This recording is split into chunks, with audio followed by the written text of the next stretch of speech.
Welcome to TNPSC general studies. இன்றைக்கி பார்க்க போகிற lesson period of radicalism in anti imperialist struggles. ஏகாதிபத்தியத்திற்கு எதிராக புரட்சிகர தேசியவாதிகள் என்னெல்லாம் செஞ்சாங்க அப்படிங்கிறத பற்றி தான் இந்த லெசனில் பார்க்க போகிறோம். The influence of the left wing in the Indian National Congress and consequently on the struggle for independence. Left wing அப்படிங்கிறது ஒரு ஐடியாலஜி, கருத்துக்களை ரெண்டு விதமாக பிரிக்கலாம், சரியா? ரைட் விங், லெஃப்ட் விங் அப்படின்னு சொல்லிட்டு, வலதுசாரிகள் இடதுசாரிகள் அப்படின்னு சொல்லிட்டு என்ன செய்வாங்கன்னா தமிழ்படுத்துவாங்க. வலதுசாரிகள் அப்படிங்கிறவங்க யார் அப்படின்னா பழமைவாதிகள், அதாவது பழசில் என்ன ஃபாலோ பண்ணிட்டு இருந்தாங்களோ அதையே இப்பவும் ஃபாலோ பண்ணணும் அப்படின்னு நினைக்கிறவங்க, புதுசாக மாற்றம் வேண்டாம் அப்படிங்கிறவங்க. இவங்களுக்கு மாடர்னிசம் பிடிக்காது, இண்டஸ்ட்ரியல் அந்த மாதிரி விஷயங்கள் எதுவுமே பிடிக்காது, ஏன்னா இவங்க பழமைவாதிகள் இல்லையா. ஸோ இவங்களோட கருத்துக்கள் எல்லாமே அந்த கன்சர்வேட்டிவ் ஐடியாஸாகவே இருக்கும். லெஃப்ட் விங் அப்படிங்கிறவங்க யார் அப்படின்னா மாடர்னிசமை அப்ரோச் பண்ணுறவங்க, புது விஷயங்கள் ஏதாவது இருந்தால் அதை அக்செப்ட் பண்ணிப்பாங்க, சொசைட்டியில் ஒரு சேஞ்ச் கொண்டு வரணும் அப்படின்னு நினைப்பாங்க, எல்லாருக்கும் ஈக்குவாலிட்டி வேணும், எல்லாரும் சரிசமமாக நடத்தப்படணும், எல்லாருக்கும் எல்லாம் கிடைக்கணும் அப்படிங்கிற மாதிரியான ஐடியாஸ் வந்து இவங்களோடது. ஸோ இங்கே லெஃப்ட் விங் அப்படிங்கிறது சோஷியலிசம், மார்க்சிசம், கம்யூனிசம் இந்த மாதிரியான கருத்துக்களை ஏற்றுக்க ஆரம்பிச்சிட்ருக்க ஒரு சைடில் தான் இவங்களோட பார்ட்டிசிபேஷன் அப்படிங்கிறது இந்தியாவோட இண்டிபெண்டன்ஸ் ஸ்ட்ரகிளில் அதிகமாக இருக்குது. இதை தொடர்ந்து என்ன செய்கிறாங்க, கம்யூனிஸ்ட் பார்ட்டி ஆஃப் இந்தியா அப்படின்னு சொல்லிட்டு ஸ்டார்ட் பண்ணுறாங்க. முதல்ல சரியா, கம்யூனிஸ்ட் பார்ட்டி ஆஃப் இந்தியா அப்படின்னு சொல்லிட்டு ஒன்று ஸ்டார்ட் பண்ணுவாங்க. இந்தியாவில் கம்யூனிசம் பார்ட்டியை ஸ்டார்ட் பண்ணுவாங்க. ஸோ ரெண்டு ஃபேக்ட் இருக்குது, வருஷங்கள் வேறு வேறையாக இருக்கும், அதை நம்ம வந்து கன்ஃபியூஸ் பண்ணிக்கக்கூடாது அப்படிங்கிறனால ஃபஸ்ட்டே சொல்கிறேன். இந்த communist party of India was formed. எங்கே ஃபார்ம் பண்ணுறாங்க அப்படின்னா டாஷ்கண்ட், உஸ்பெகிஸ்தான். உஸ்பெகிஸ்தானோட கேபிட்டல் தான் டாஷ்கண்ட். அந்த இடத்துல தான் என்ன செய்கிறாங்க, கம்யூனிஸ்ட் பார்ட்டி ஆஃப் இந்தியா அப்படின்னு ஸ்டார்ட் பண்ணுறாங்க. ஏன் இது வந்து உஸ்பெகிஸ்தானில் ஸ்டார்ட் பண்ணுறாங்க, இந்தியாவில் பண்ணலையா அப்படின்னு கேட்டால், இந்தியா அப்படிங்கிறது இப்போ ஒரு சப்கான்டினென்ட் தான், சரி, ஒரு தனி நாடு வந்து கிடையாது, ஒரு சப்கான்டினென்ட். ஸோ இதை நம்ம வந்து ஹோலாக எடுத்து பார்க்கும்போது இந்தந்த பகுதிகளில் அந்த சப்கான்டினென்ட்டோடு சேர்ந்த மாதிரி இருக்குது. தென் சோவியத் யூனியன்லேயும் ஸ்டார்ட் ஆகுது. This opened a new radical era. இது மூலமாக ரேடிக்கல் ஐடியாஸ்லையுமே இன்னும் புதுமையான விஷயங்கள்லாம் என்ன ஆகுது, வர ஆரம்பிக்குது. இதை எப்போ ஸ்டார்ட் பண்ணுறாங்க அப்படின்னா அக்டோபர் 1920. வருஷம் ஞாபகம் வச்சுக்கோங்க. கம்யூனிஸ்ட் பார்ட்டி ஆஃப் இந்தியாவை முதல்ல எப்போ ஸ்டார்ட் பண்ணுறாங்க அப்படின்னு 1920. எங்கே ஸ்டார்ட் பண்ணுறாங்க, டாஷ்கண்ட், உஸ்பெகிஸ்தான். யாரெல்லாம் ஸ்டார்ட் பண்ணுறாங்க அப்படின்னா எம்என் ராய், அபானி முகர்ஜி, எம்பிடி ஆச்சாரியா, முகமது அலி, முகமது ஷாஃபிக், இவங்களோட பேர்லாம் ரொம்ப ரொம்ப முக்கியம். அதுலேயும் இந்த எம்என் ராய் ரொம்ப முக்கியமான பர்சன். ஏன் அப்படின்னா இந்தியாவுக்கு ஒரு கான்ஸ்டிடியூஷன் வேணும் அப்படின்னு சொல்லிட்டு முதல்ல சொன்னதே யார் அப்படின்னு பார்த்தீங்கன்னா எம்என் ராய் தான். இவர் யார், ஒரு கம்யூனிச கட்சியை சேர்ந்த ஒரு மூத்த தலைவர், சரியா? ஏன்னா இவங்க தானே ஃபார்ம் பண்ணுறாங்க. ஸோ இவங்க வந்து கம்யூனிச கட்சியை சேர்ந்தவங்க. இந்த ஃபேக்டெல்லாம் நம்ம இந்த ஃபர்ஸ்ட் பேராகிராஃப்லேருந்து தெரிஞ்சுக்க வேண்டிய விஷயம். Even though there were many radical groups functioning in India earlier, the presence of a communist state in the form of USSR greatly alarmed the British in India.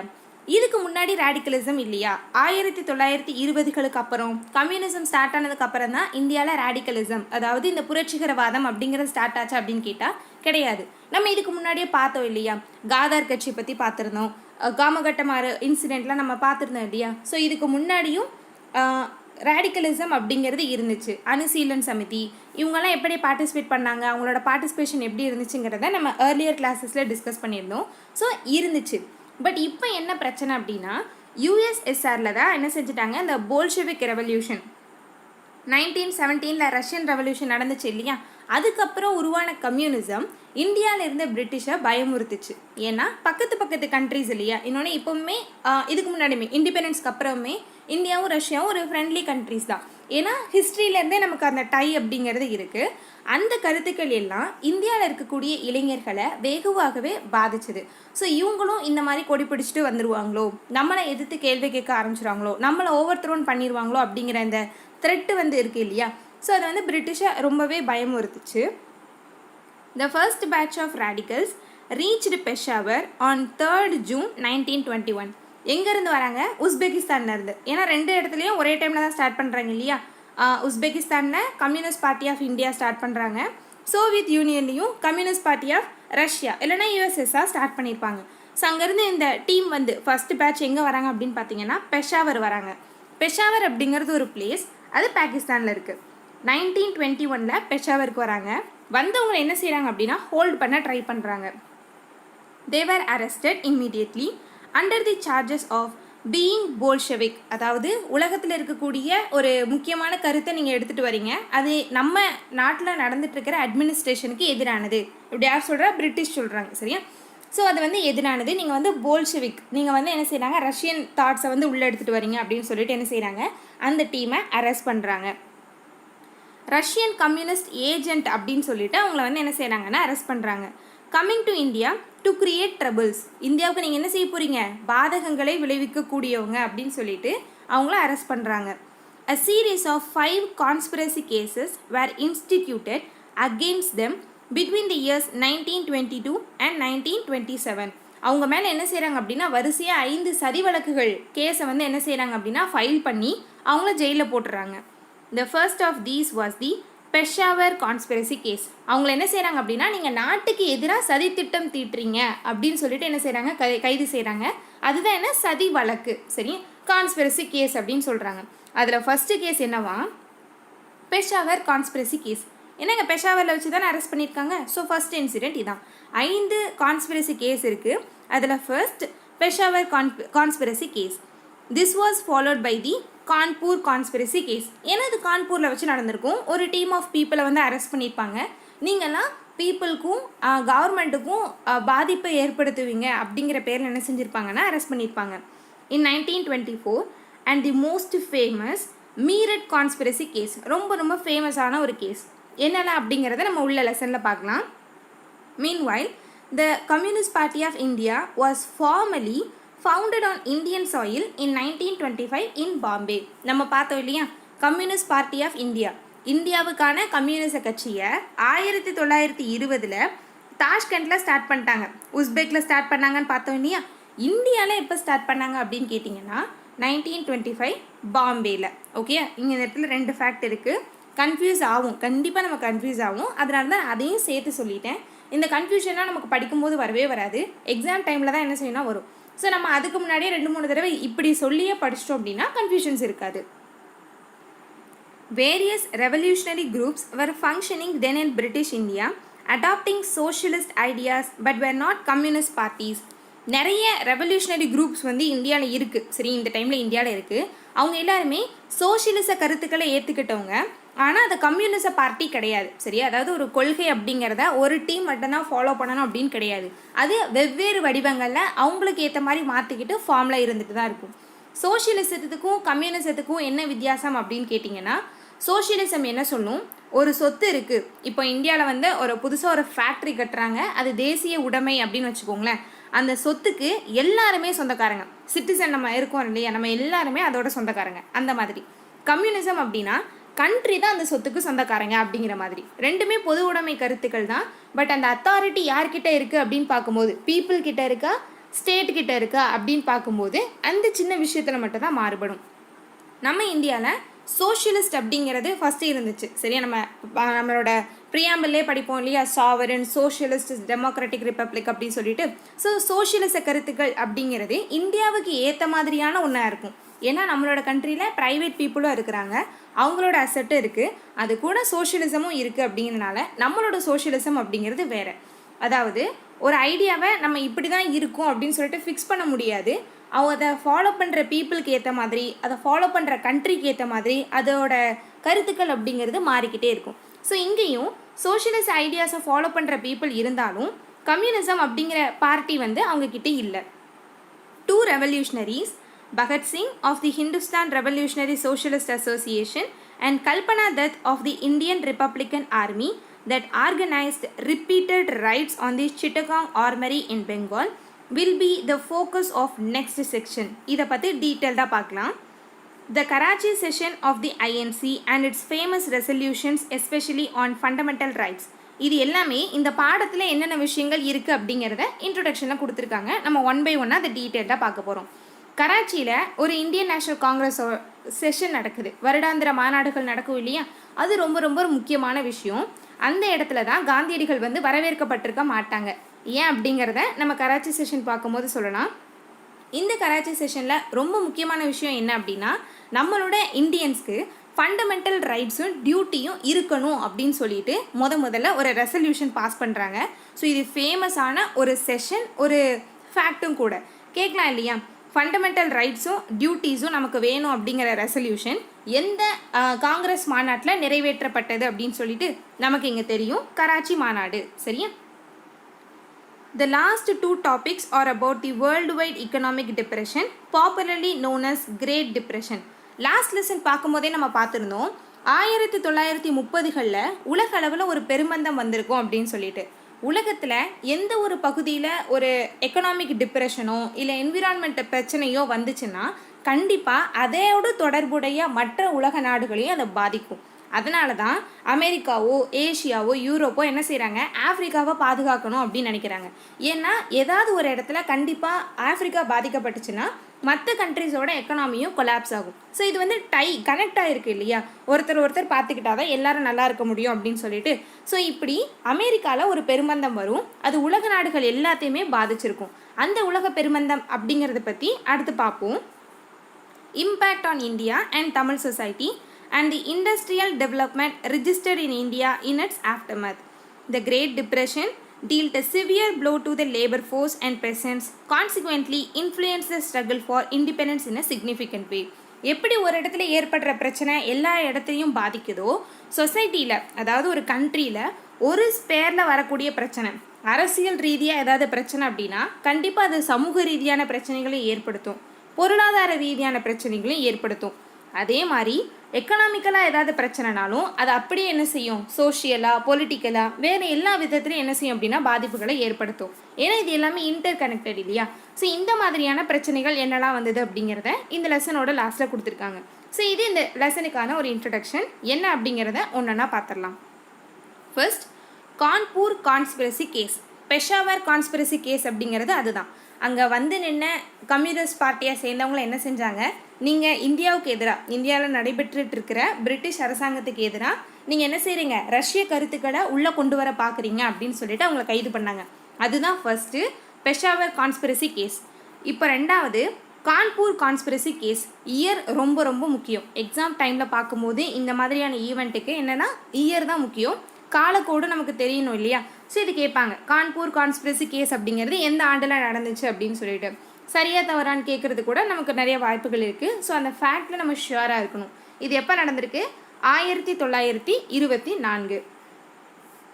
The colonial administrators did not take the spread of communist ideas lightly. அவங்க வந்து என்ன செய்யலை, இந்த communist கருத்துக்கள் இந்தியாவில் வேகமாக பரவிட்டுருக்கு அப்படிங்கிறத சாதாரணமாக எடுத்துகிட்டு விடலை.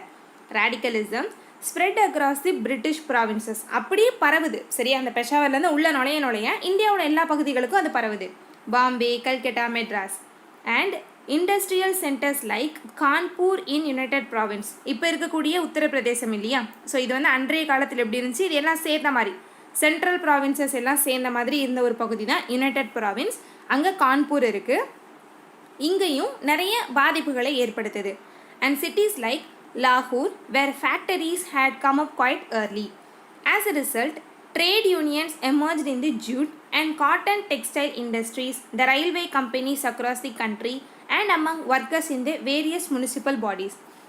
ஒரு சோஷியலிச கருத்து உள்ள நுழையிறதுக்கும் இந்த மாதிரி ஃபேக்ட்ரி அப்படின்னு சொல்லிட்டு தொழில் சார்ந்த பகுதிகளுக்கு இம்பார்ட்டன்ஸ் கொடுக்கறதுக்கும் என்ன லிங்க் இருக்குது அப்படின்னு சொல்லிட்டு உங்களுக்கு ஒரு கேள்வி வந்திருக்கணும். சோஷியலிசம் அப்படிங்கிற ஒரு கருத்தோட பேஸே என்ன அப்படின்னு பார்த்தீங்கன்னா, எல்லாருக்கும் எல்லாம் கிடைக்கணும் அப்படிங்கிறதான். ஏழை பணக்காரன் கிடையாது, முதலாளி தொழிலாளி கிடையாது, தொழிலாளர் நலன் குறித்து பேசுகிறது தான் என்ன இந்த சோஷியலிசம் அப்படிங்கிற ஒன்று.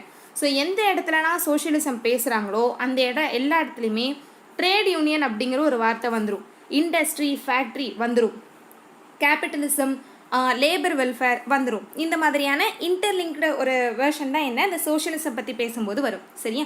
ஸோ அங்கே இருக்கக்கூடிய எல்லா தொழிலாளர்களும் என்ன செய்கிறாங்க அப்படின்னா, நம்மளோட முதலாளிகள் நம்மளை உறிஞ்சுறாங்க, நமக்கான ஊதியம் அதிகமாக வேணும், நமக்கும் உரிமைகள் இருக்குது அப்படிங்கிறதெல்லாம் கேட்க ஆரம்பிக்கிறாங்க. அவங்களுக்குள்ளே என்ன செய்கிறாங்க, யூனியன் ஃபார்ம் பண்ணுறாங்க. சரியா. ஸ்டூடெண்ட் யூனியன் எந்த அளவுக்கு பவர்ஃபுல் அப்படின்னு சொல்லிட்டு சினிமாலாம் காட்டுறாங்களோ, ஒரு ட்ரேட் யூனியன், ஒரு ஃபேக்ட்ரியில் இருக்கக்கூடிய யூனியன், அந்த யூனியனோட ஹெட்டு அப்படிங்கிறவங்க ரொம்ப ரொம்ப சென்சிபிளானவங்க. சரி, அது ரொம்ப ரொம்ப முக்கியமான ஒரு விஷயம். In order to curb the radicalism of politics, especially to check what was then called Bolshevism.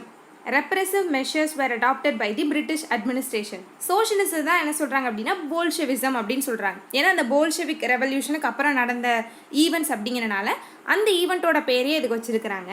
So இதை வந்து என்ன செய்கிறாங்க, இந்த நடவடிக்கைகளை எப்படியாவது கட்டுப்படுத்தணும் அப்படின்னு சொல்லிட்டு பிரிட்டிஷ் அட்மினிஸ்ட்ரேஷனும் அவங்களோட சைட்லேருந்து நிறைய முயற்சிகள் எடுக்கிறாங்க. The Kanpur conspiracy case of 1924 was one of such move. இப்படி ஒரு மூவ் தான் என்ன இந்த கான்பூர் கான்ஸ்பிரசி கேஸ். யாராவது என்ன செஞ்சுருப்பாங்க, உரிமை வேணும் அப்படி சொல்லிட்டு ஏதாவது போராட்டம் பண்ணணும் அப்படின்னு சொல்லிட்டு கிளம்பியிருப்பாங்க. அவங்கள பிரிட்டிஷ் பீப்புள் கைது பண்ணி உள்ள அடைச்சிருப்பாங்க. இது Kanpur conspiracy case. Those charged with the conspiracy were communist and trade unions. யாரை கைது பண்ணுறாங்க அப்படின்னு பார்த்தீங்கன்னா கம்யூனிசவாதிகளும் ட்ரேட் யூனியன்ஸும் தான். சரியா, வணிக குழுக்கள் வச்சுருப்பாங்க இல்லையா, அவங்களையும் தான் என்ன செய்கிறாங்க, கைது பண்ணுறாங்க. The accused were arrested, spread over a period of 6 months. 8 of them were charged under section 121A of the Indian Penal Code to deprive the King Emperor of his sovereignty of British India. என்ன சொல்லி கைது பண்ணுறாங்களா, நீங்கள் வந்து என்ன செய்றீங்க, king எம்பரரோட சாவர்னிட்டியை வந்து affect பண்ணுற மாதிரி பிஹேவ் பண்ணிட்டீங்க. அதாவது நீங்கள் பண்ணது அரசுக்கே எதிரான ஒரு சதி திட்டம் அப்படின்னு சொல்லிட்டு தான் என்ன செய்கிறாங்க, இந்த சதி வழக்கை அவங்க மேலே ஃபைல் பண்ணுறாங்க. By complete separation of India from imperialistic Britain by a violent revolution. நீங்கள் இந்தியாவை என்ன செய்யணும்னு நினைக்கிறீங்க, பிரிட்டன்லேருந்து பிரிக்கணும்னு நினைக்கிறீங்க. அதுவும் எப்படி, ஒரு வன்முறை நிறைந்த ஒரு ரெவல்யூஷன் மூலமாக பிரிக்கணும்னு நினைக்கிறீங்க. அதனால் இந்த சதி திட்டம் தீட்டின உங்களை நாங்கள் என்ன செய்யணும், கைது செய்யணும் அப்படின்னு சொல்லிட்டு பிடிச்சி ஜெயிலில் போடுறாங்க. And sent to various jails. The same case before Sessions Judge H.E. Holmes, who had earned notoriety while serving as Sessions Judge of Gorakhpur for awarding death sentence to 172 peasants for their involvement in the Chowri Chowra case. இதுக்கு முன்னாடி தான் என்ன செஞ்சுருக்காங்க, அந்த சௌரி Saura case வந்து, இதுவும் சௌரி சௌரா அப்படிங்கிறது எங்கே இருக்குது, யூபியில் இருக்கக்கூடிய ஒரு இடம் தான் இல்லையா. நம்ம பார்த்தோம்ல, அங்கே வந்து என்ன செஞ்சுருப்பாங்க, விவசாயிகளுக்கும் அந்த பெசண்ட்டு, அந்த இயக்கத்தில் ஈடுபட்ட பெசண்ட்டுக்கும் போலீஸ்க்கும் நடுவில் ஒரு கலவரம் மாதிரி வர ஆரம்பிச்சிடும். அதில் போலீஸ் ஸ்டேஷனை வந்து என்ன செஞ்சிருவாங்க அப்படின்னா தீயிட்டு கொளுத்திடுவாங்க. அதில் 22 போலீஸ்மேன் என்ன செஞ்சிருவாங்க அப்படின்னா இறந்துருவாங்க அப்படின்னு பார்த்தோம் இல்லையா. ஸோ அதில் என்ன செஞ்சுருப்பாங்க அப்படின்னா இவர் 172 பெசண்ட்டுக்கு டெத் சென்டென்ஸ் வந்து கொடுத்துருப்பாங்க. In the Kanpur conspiracy case, Muzaffar Ahmad, Shaukat Usmani, Nalini Gupta, S.A. Danch were sent to jail for 4 years of rigorous imprisonment. The trial and the imprisonment meanwhile led to some awareness about the communist activities in India. திடீர்னு யாரையோ கைது பண்ணி உள்ளே போடுறாங்க அப்படின்னு சொல்லும்போது எல்லாரும் என்ன செய்கிறாங்க, பேசுகிறாங்க. எதுக்குப்பா இவங்களை அரெஸ்ட் பண்ணி உள்ளே போட்டாங்க, எதுக்குப்பா இவங்களுக்கு இவ்வளோ ஹார்டான பனிஷ்மெண்ட்லாம் கொடுக்குறாங்க அப்படின்னு கேட்கவும் இவங்க எல்லாரும் கம்யூனிசவாதிகள் அப்படின்னு சொல்ல ஆரம்பிக்கிறாங்க. ஸோ இப்படி இந்த மாதிரி விஷயங்கள் மூலமாகவும் என்ன செய்யுது, கம்யூனிசம் அப்படிங்கிற ஒரு விஷயம் நாடு ஃபுல்லாக பரவுது. அவங்களோட ஆக்டிவிட்டீஸ் என்ன அப்படிங்கிறது எல்லாருக்கும் தெரிய ஆரம்பிக்குது. இங்கே நம்ம எப்படி இந்த கொஸ்டின் ஃபார்ம் பண்ணலாம் அப்படின்னா, இந்த தலைவர்களோட பேரெல்லாம் சொல்லி இவங்க எதோட சம்மந்தப்படுத்தப்பட்டவங்க, இல்லைன்னா இவங்க யார் அப்படின்னு கேட்கலாம். இவங்களாம் யார், கம்யூனிஸ்ட். சரியா, இவங்க வந்து கான்பூர் கான்ஸ்பிரசி வழக்கில் கைது செய்யப்பட்டவங்க. A communist defense committee was formed in British India to raise funds and engage lawyers for the defense of the accused. என்ன செய்கிறாங்க அப்படின்னா, இந்த கம்யூனிசவாதிகளை பாதுகாக்கணும் அப்படிங்கிறதுக்காகவே தனியாக ஒரு கமிட்டி ஒன்று போடுறாங்க. அந்த கமிட்டியில் யார் இருக்கிறாங்க, லாயர்ஸ் இருக்கிறாங்க. ஏன்னா இவங்களை வந்து சும்மா அரெஸ்ட் பண்ணுறாங்க இல்லையா. ஸோ சட்டத்தின் மூலமாக இவங்களை வெளியே கொண்டு வரதுக்கு லாயர்ஸ் எல்லாம் சேர்ந்து என்ன செய்கிறாங்கன்னா ஒரு கமிட்டி ஃபார்ம் பண்ணுறாங்க. Apart from these, the native press in India reported the court proceedings extensively. இது போக ப்ரெஸ் என்ன செய்கிறாங்க, கோர்ட்டில் என்னென்னலாம் நடக்குது அப்படிங்கிறத ரொம்ப வெளிப்படையாகவே பத்திரிகையில் எழுத ஆரம்பிக்கிறாங்க. இங்கே 2 பேரை பற்றி கொடுத்துருக்காங்க. யார் அப்படின்னு பார்த்துடலாம். ஃபர்ஸ்ட்டு இந்த கான்பூர் கான்ஸ்பிரசி கேஸ் இருக்கு இல்லையா, இந்த கேஸில் யாரெல்லாம் கைது பண்ணி உள்ளே போட்டாங்க அப்படின்னு பார்க்கலாம். 13 persons were originally accused. Accused அப்படின்னா குற்றம் சாட்டப்பட்டவர். சரியா, அவங்க விக்டிம்க்கு அப்புறம் இவங்க வந்து என்ன செய்வாங்க, இவங்க குற்றவாளி அப்படின்னு சொன்னதுக்கப்புறம் தான் அவங்கள வந்து என்ன செய்யணும்னா குற்றவாளி அப்படின்னு சொல்லணும். அதுக்கு முன்னாடி அவங்க வந்து குற்றம் சாட்டப்பட்டவர்கள் தான். சரியா, அக்யூஸ்டு யாரெல்லாம் அப்படின்னா M N Roy, Muzaffar Ahmad, Shaukat Usmani, Ghulam Hussain, S.A. Dange, M Singaravelu, R.L. Sharma, Nalini Gupta, Shamsuddin Hasan, M.R.S. Velayudhan, doctor Manilal, Sampurnanand, Satyabhakta. இந்த 13 பேர் மேலே தான் என்ன செய்கிறாங்க, சந்தேகப்படுறாங்க. கான்பூர் இந்த சதி திட்டத்தை யார் தீட்டினாங்க அப்படின்னு பார்க்கும்போது இந்த 13 பேர் மேலே என்ன செய்யுது, இந்த சட்டம் அப்படிங்கிறது பாயுது. 8 persons were charged cheated. 8 பேர் மேலே கேஸ் ஃபைல் பண்ணுறாங்க. அது யார் மேலே அப்படின்னா M N Roy, Muzaffar Ahmad, S A Dange, Nalini Gupta, Ghulam Hussain, Singaravelu, Shaukat Usmani, R L. Sharma, Ghulam Hussain turned an approver. M N Roy and L. Sharma were charged in absentia as they were in Germany and Pondicherry respectively. Singaravelu was released on bail due to his ill health. Finally, the list got reduced to 4. இப்படி ஒரு 13 பேர் மேலே சந்தேகத்தின் பேரில் கைது செய்கிறோம் அப்படின்னு சொல்லி கடைசியில் அந்த லிஸ்ட்டு எதோட முடியுது அப்படின்னு பார்த்தீங்கன்னா 4 பேரோட முடியுது. கேட்கலாம் இல்லையா, இதில் வந்து கான்பூர் கான்ஸ்பிரசி கேஸோட சம்மந்தப்பட்டவங்க யார் அப்படின்னு ஆப்ஷனில் ஒரு 4 பேரோட பேர் கொடுக்கலாம். அப்படி இல்லைனா சம்மந்தப்படாதவங்க யார் அப்படின்னு கேட்கலாம். எம் சிங்காரவேலுங்கிற ஒருத்தர் வந்திருக்கார் இல்லையா, நம்ம லாஸ்ட் கிளாஸ் பார்க்கும்போதே சொல்லியிருந்தோம். தொழிலாளர் நலன், கம்யூனிசம் இல்லைனா ட்ரேட் ஆக்டிவிட்டீஸ் இப்படி ஏதாவது ஒரு வார்த்தை வந்துச்சுன்னா தமிழகத்துலேருந்து ஒரு பேர் வரும், சிங்காரவேலு. அந்த பேர் ரொம்ப ரொம்ப முக்கியமான ஒன்று. இவங்க வந்து வரலாற்று ரீதியாக ரொம்ப இம்பார்ட்டண்டான பர்சன் அப்படின்னு பார்த்துருந்தோம் இல்லையா. ஸோ அவரை பற்றி கொடுத்துருக்காங்க, பார்க்கலாம். 18th February 1862, 11th February 1946 இது அவங்களோட வாழ்நாள் காலம். was born in மெட்ராஸில் தான் பிறந்திருக்கிறாங்க. he was an early Buddhist and like many other communist leaders he was also associated with Indian National Congress. அந்த டைமில் அந்த ஒரு பார்ட்டி மட்டும்தான் இருந்துச்சு, சரியா. தேசிய அளவில் எல்லா மக்களும் என்கேஜ் ஆகிற மாதிரி இருந்த ஒரே பார்ட்டி ஐஎன்சி தான். ஸோ எல்லா தலைவர்களுமே இந்தியன் நேஷனல் காங்கிரஸோடு சம்மந்தப்பட்டவங்க தான். லேட்டனாக என்ன செஞ்சுருப்பாங்க, ஒன்று அவங்கலேருந்து பிரிஞ்சு வந்திருப்பாங்க, இல்லைனா அவங்களுக்குள்ளே இருந்துட்டு ஏதாவது ஒரு கட்சியை தனியாக ஃபார்ம் பண்ணியிருப்பாங்க. ஸோ சிங்காரவேலுவும் ஐஎன்சியோட சம்மந்தப்பட்டவங்க தான். இவங்க ஒரு புத்திசவாதி. However, after some time he chose a radical path. ஐஎன்சியில் இருக்கக்கூடிய கருத்துக்கள் அவருக்கு பிடிக்கல. ரேடிக்கலிசம் அப்படிங்கிற ஒரு விஷயத்தை சூஸ் பண்ணுறாரு. அதாவது உரிமை வேணும், குரல் கொடுக்கணும், இந்த மாதிரியான விஷயத்துக்கு அவர் போகிறாரு. Along with திருவி Kalyana Sundaram, he organized many trade unions in South India. South இந்தியாவில் நிறைய ட்ரேட் யூனியன்ஸ் என்ன செய்கிறாங்க அப்படின்னா ஸ்டார்ட் பண்ணுறாங்க. On 1st May 1923, he organized the first ever celebration of May Day. மே டேன்னு நமக்கு தெரியும், உழைப்பாளர் தினம் இல்லையா. அதை முதல்ல நாட்டில் செலிப்ரேட் பண்ணதே எம் சிங்காரவேலு தான். எப்போ, 1923. இங்கே ஒரு இம்பார்ட்டண்டான ஃபேக்ட் நமக்கு கிடைக்குதா. he was one of the main organizer of the strike in South Indian Railway in 1928. South Indian ரயில்வேல நடந்த ஒரு இம்பார்ட்டண்டான ஸ்ட்ரைக்கையே யாரை லீட் பண்ணி நடத்துகிறாங்க அப்படின்னு பார்த்தீங்கன்னா Singaravelu. And was prosecuted for that. இதனால என்ன செய்கிறாங்க, அவங்கள கைதும் செய்கிறாங்க. ஸோ இப்படி சிங்காரவேலு அப்படிங்கிறவங்க ரொம்ப முக்கியமான பர்சன். அவரை பொறுத்த வரைக்கும் ஞாபகம் வச்சுக்கணும், டக்குன்னு ஒரு விஷயம் ஞாபகம் வரணும் அப்படின்னா முதல்ல இந்தியாவில் உழைப்பாளர் தினம் இல்லைனா மே டே செலிப்ரேட் பண்ணது யார் அப்படின்னு பார்த்தீங்கன்னா இவங்க தான். அதுவும் மெட்ராஸில் செலிப்ரேட் பண்ணியிருக்காங்க. The trial in the conspiracy case and the imprisonment of some of the leaders rather than kill the spirit of the radicals gave a fillip to the communist activities.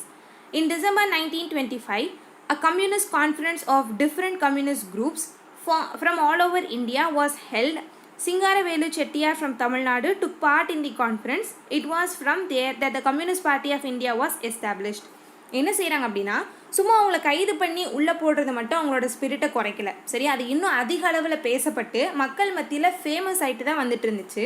So இப்படி நாடெங்கும் இருக்கக்கூடிய communism குரூப்பை இணைச்சு ஒரு conference போடுறாங்க, சரி. ஒரு communist conference அப்படின்னு சொல்லிட்டு டிசம்பர் 1925 ஒன்று போடுறாங்க. இதில் தான் என்ன செய்கிறாங்க அப்படின்னா, இந்தியாவில் இருக்கக்கூடிய வெவ்வேறு பகுதிகளில் உள்ள காங்கிரஸ் அந்த கொள்கையை பின்பற்றக்கூடியவங்க வராங்க. இவங்க எல்லாரும் சேர்ந்து என்ன செய்கிறாங்க, இந்தியாவுக்கான கம்யூனிஸ்ட் பார்ட்டியை இந்தியாவிலேயே ஸ்டார்ட் பண்ணுறாங்க. இந்த மாநாட்டில் தமிழ்நாட்டை சேர்ந்த சிங்காரவேலு பார்ட்டிசிபேட் பண்ணாங்க அப்படிங்கிறது கொடுத்துருக்காங்க. With Bombay as it headquarters. Communism party of இந்தியாவோட ஹெட் குவார்ட்டர்ஸ் எங்கே இருக்கா, பாம்பேயில். நம்ம ஃபஸ்ட்டு இன்ட்ரொடக்ஷனில் பார்த்தோம் இல்லையா, பாம்பேயில் தான் என்ன செய்கிறாங்க 1925 கம்யூனிஸ்ட் பார்ட்டி ஆஃப் இந்தியா வந்து இந்தியாவில் தொடங்குறாங்க அப்படின்னு சொல்லிட்டு ஸ்டார்ட் பண்ணியிருக்காங்க.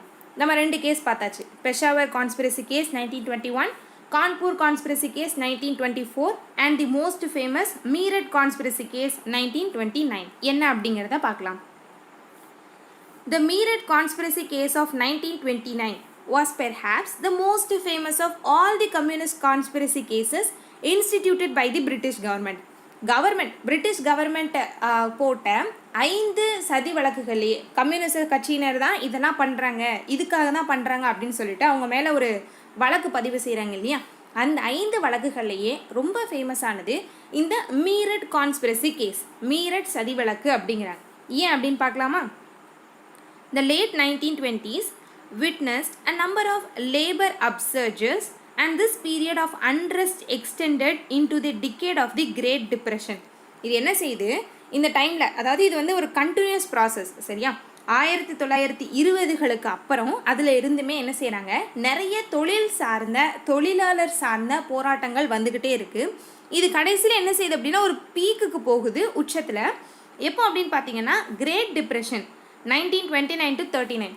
நம்ம இந்தியாவோட சுதந்திர போராட்ட வரலாறை பற்றி பார்த்துட்டு இருக்கும்போது அமெரிக்க பெருமந்தம் என்ன பண்ணிட போகுது அப்படின்னு சொல்லிட்டு நம்ம யோசிக்கலாம் இல்லையா. எதுக்கு அதில் ஹிஸ்ட்ரியில் அதை ஆட் பண்ணணும், எதுக்கு நம்ம ஸ்கூல் டெக்ஸ்ட் புக்கில் இருக்கணும் அப்படிங்கிற நினைப்புகள்லாம் வரும் இல்லையா. இந்தியாவுக்கும் அதுக்கு என்ன சம்மந்தம் இருக்குன்னு இருக்க போய் தான் அதை ஆட் பண்ணியிருக்காங்க. ஓகே, இதனால தான் என்ன செய்கிறாங்க அப்படின்னா நிறைய தொழில் புரட்சிகள்லாம் என்ன செஞ்சுட்டு வந்துட்டு இருக்கு. தொழிலாளர் சார்ந்த இல்லைனா அவங்க சார்ந்த போராட்டங்கள் வலுவாயிட்டு இந்த டைமில். Trade unionism spread over to many urban centers and organized labor strikes. என்ன செய்கிறாங்க, இந்த ட்ரேட் யூனியனிசம் தொழில் சார்ந்த யூனியன் கூட்டமைப்பு அப்படிங்கிறது ரொம்ப வேகமாக எல்லா இடத்துக்கும் பரவிட்டு இருக்கு. எல்லா அர்பன் சென்டர்ஸ்லேயும் என்ன செய்கிறாங்க அப்படின்னா இந்த கருத்துக்களை பற்றி பேசி நம்மளும் இந்த மாதிரி ஒரு யூனியன் ஸ்டார்ட் பண்ணுவோம், நம்மளும் இந்த மாதிரி ஸ்ட்ரைக் பண்ணுவோம் அப்படின்னு சொல்லிட்டு இந்த கருத்து வேகமாக பரவ ஆரம்பிக்குது. The communists played a prominent role in organizing the working class throughout this period. இதில் கம்யூனிசவாதிகள் என்ன செய்கிறாங்க, பங்கெடுக்கிறாங்க ரொம்ப அதிகமான அளவில். எப்படி இந்த ட்ரேட் யூனியனை வந்து ஃபார்ம் பண்ணுறது, உங்களுக்கான பவர் என்ன, நீங்கள்லாம் சேர்ந்து எந்த மாதிரியான எதிர்ப்பை வந்து உங்களோட தொழிலாளிக்கோ இல்லைனா உங்களோட முதலாளிக்கோ இல்லைனா உங்களுக்கு நலன் வேணும் அப்படின்னு சொல்லிட்டு தொழிலாளர்களுக்கு மத்தியிலோ கொடுக்கலாம் அப்படிங்கிற விஷயங்கள் எல்லாம் இந்த கம்யூனிசவாதிகள் தான் சொல்கிறாங்க. ஸோ கம்யூனிசம் அப்படிங்கிறது தொழிலாளர், ஃபேக்ட்ரி, ஸ்ட்ரைக்கு, யூனியன் இந்த டேர்ம் இல்லாமல் இருக்கவே இருக்காது. நிறைய பிளேசஸில் ஸ்ட்ரைக்கை வந்து என்ன செஞ்சுருக்காங்கன்னா நடத்தியிருக்காங்க. Kharagpur railway work shop strikes in February and September 1927. The Lailua Rail Workshop strike between January and July. Calcutta Scavenger strike in 1928. Several strikes in jute mills in Bengal during July and August 1929. The strike at the Golden Rock Workshop of the South Indian Railway, Tiruchirappalli. இந்த இடத்துல தான் என்ன செய்கிறாங்க, சிங்காரவேலுலாம் participate பண்ணுறாங்க.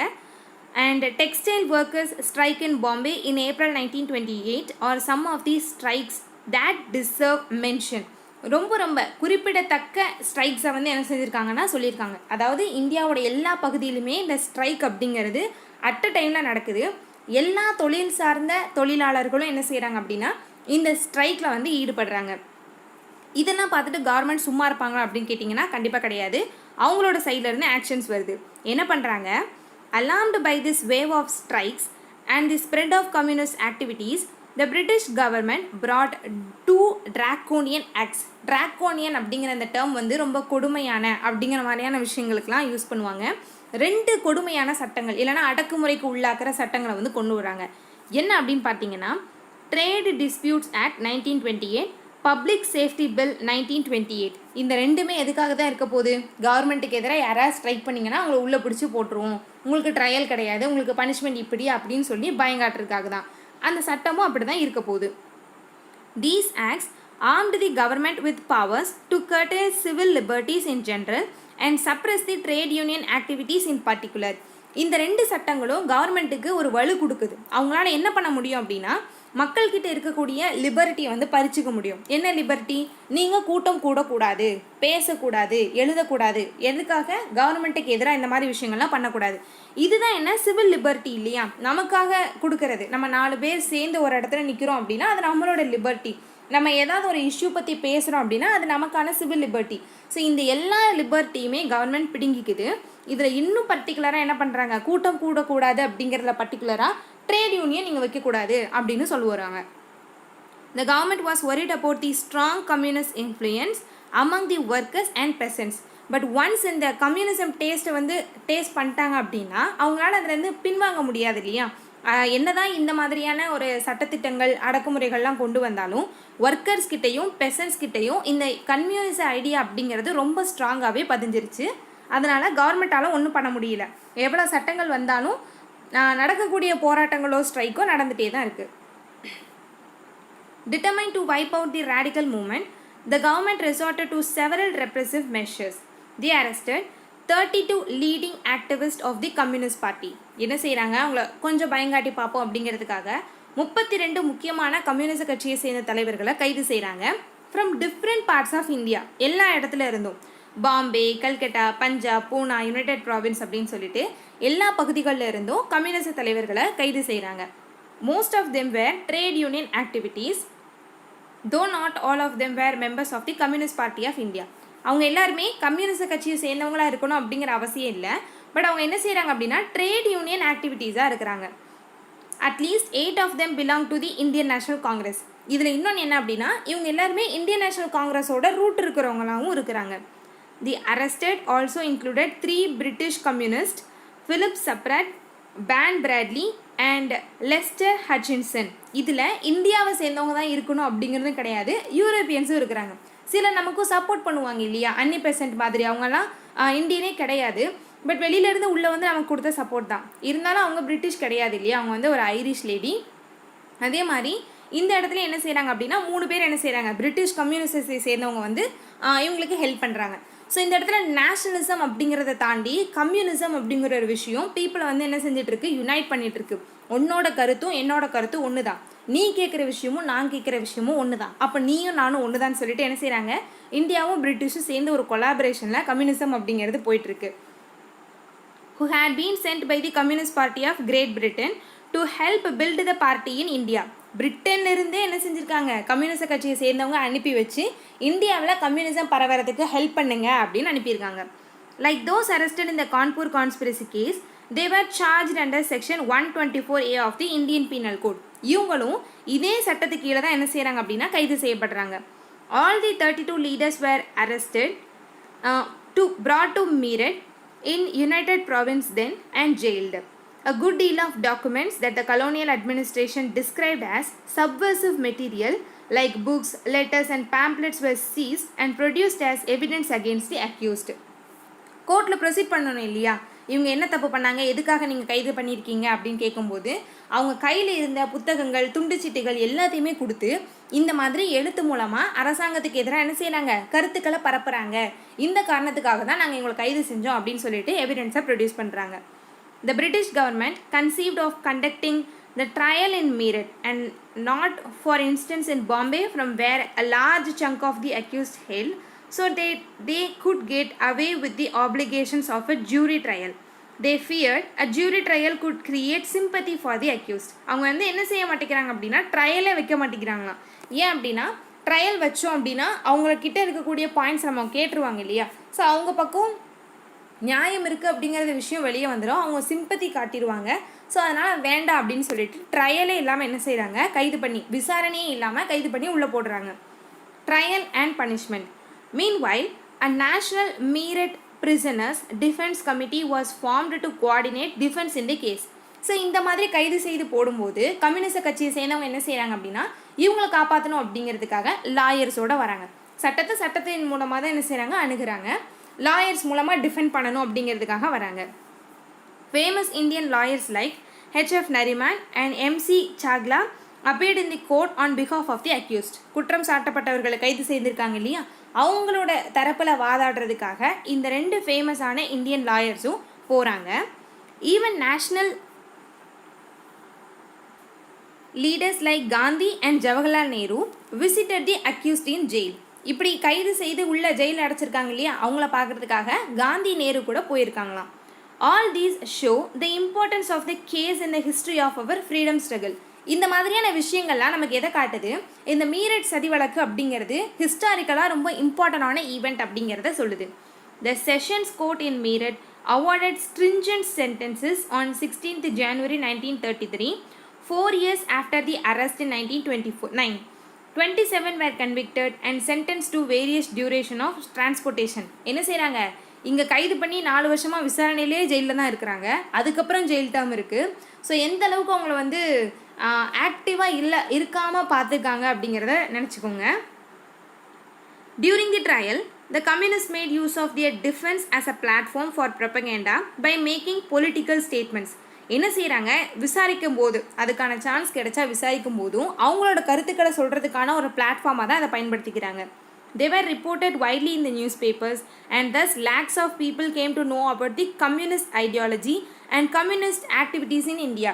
So இந்த மாதிரி கோர்ட்டில் விசாரிக்கும் போது இந்த பர்சன் இந்த மாதிரியான விஷயங்கள் சொல்கிறாங்க அப்படின்னு பத்திரிகையில் எழுதும்போது என்ன செய்கிறாங்க, அதை படிக்கிற மக்களுக்கு கம்யூனிசம் பற்றி தெரிய ஆரம்பிக்குது.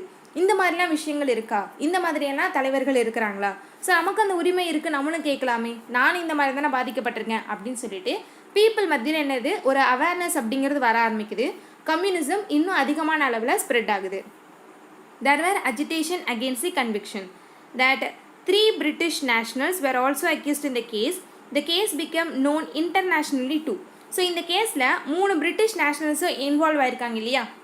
இங்கிலாண்டில் இருக்கக்கூடிய கம்யூனிஸ்ட் பார்ட்டி என்ன செஞ்சுருக்காங்க, 3 பேர் அனுப்பி இந்தியாவில் கம்யூனிசம் கட்சியை வந்து வளர வைக்கிறதுக்கு ஏதாவது ஸ்டெப் எடுங்கன்னு சொல்லியிருக்காங்க. ஸோ அந்த 3 பேரையும் என்ன செஞ்சுருக்காங்க, மீரட் கான்ஸ்பிரசி கேஸில் அரெஸ்ட் பண்ணியிருக்காங்க. ஸோ இது வந்து இன்டர்நேஷ்னல் லெவலில் பேசப்படக்கூடிய ஒரு வழக்காக மாறுது. Most importantly, even Romain Rolland and Albert Einstein raised their voice in support of the convicted. ரொம்ப ஃபேமஸான அதாவது பொலிட்டிக்கல் ரீதியாக சம்மந்தம் இல்லாத பர்சன்ஸ் கூட என்ன செய்கிறாங்க, ஆல்பர்ட் ஐன்ஸ்டைன் மாதிரி சயின்டிஸ்ட் கூட இந்த கேஸ் பற்றி பேசுகிறாங்க. Under the national and international pressure on appeal, the sentences were considerably reduced in July 1933.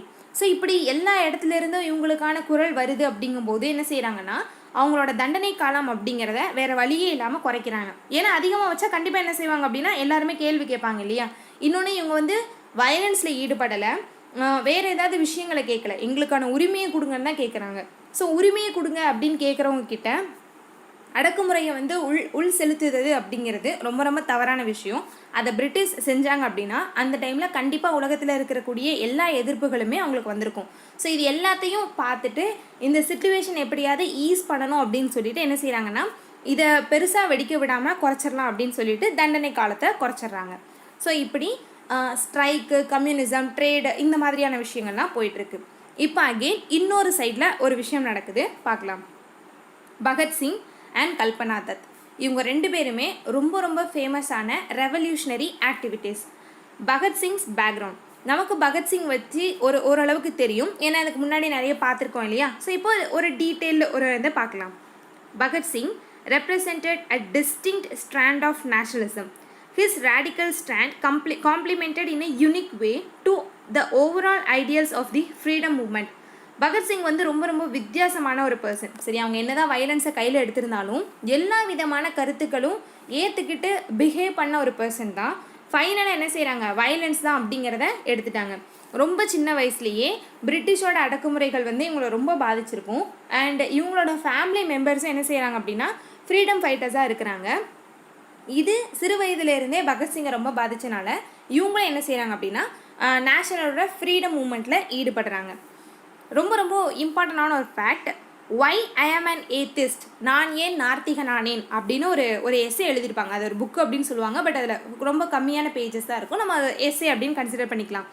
Y ஐ ஆம் அன் ஏத்திஸ்ட் அப்படிங்கிற இந்த ஒரு விஷயத்தை எழுதுனது யார் அப்படின்னு கேட்பாங்க, பகத்சிங். சரியா, இவங்க வந்து ஒரு ரைட்டரும் கூட, ரொம்ப ஸ்ட்ராங்காக எழுதுகிறாங்க.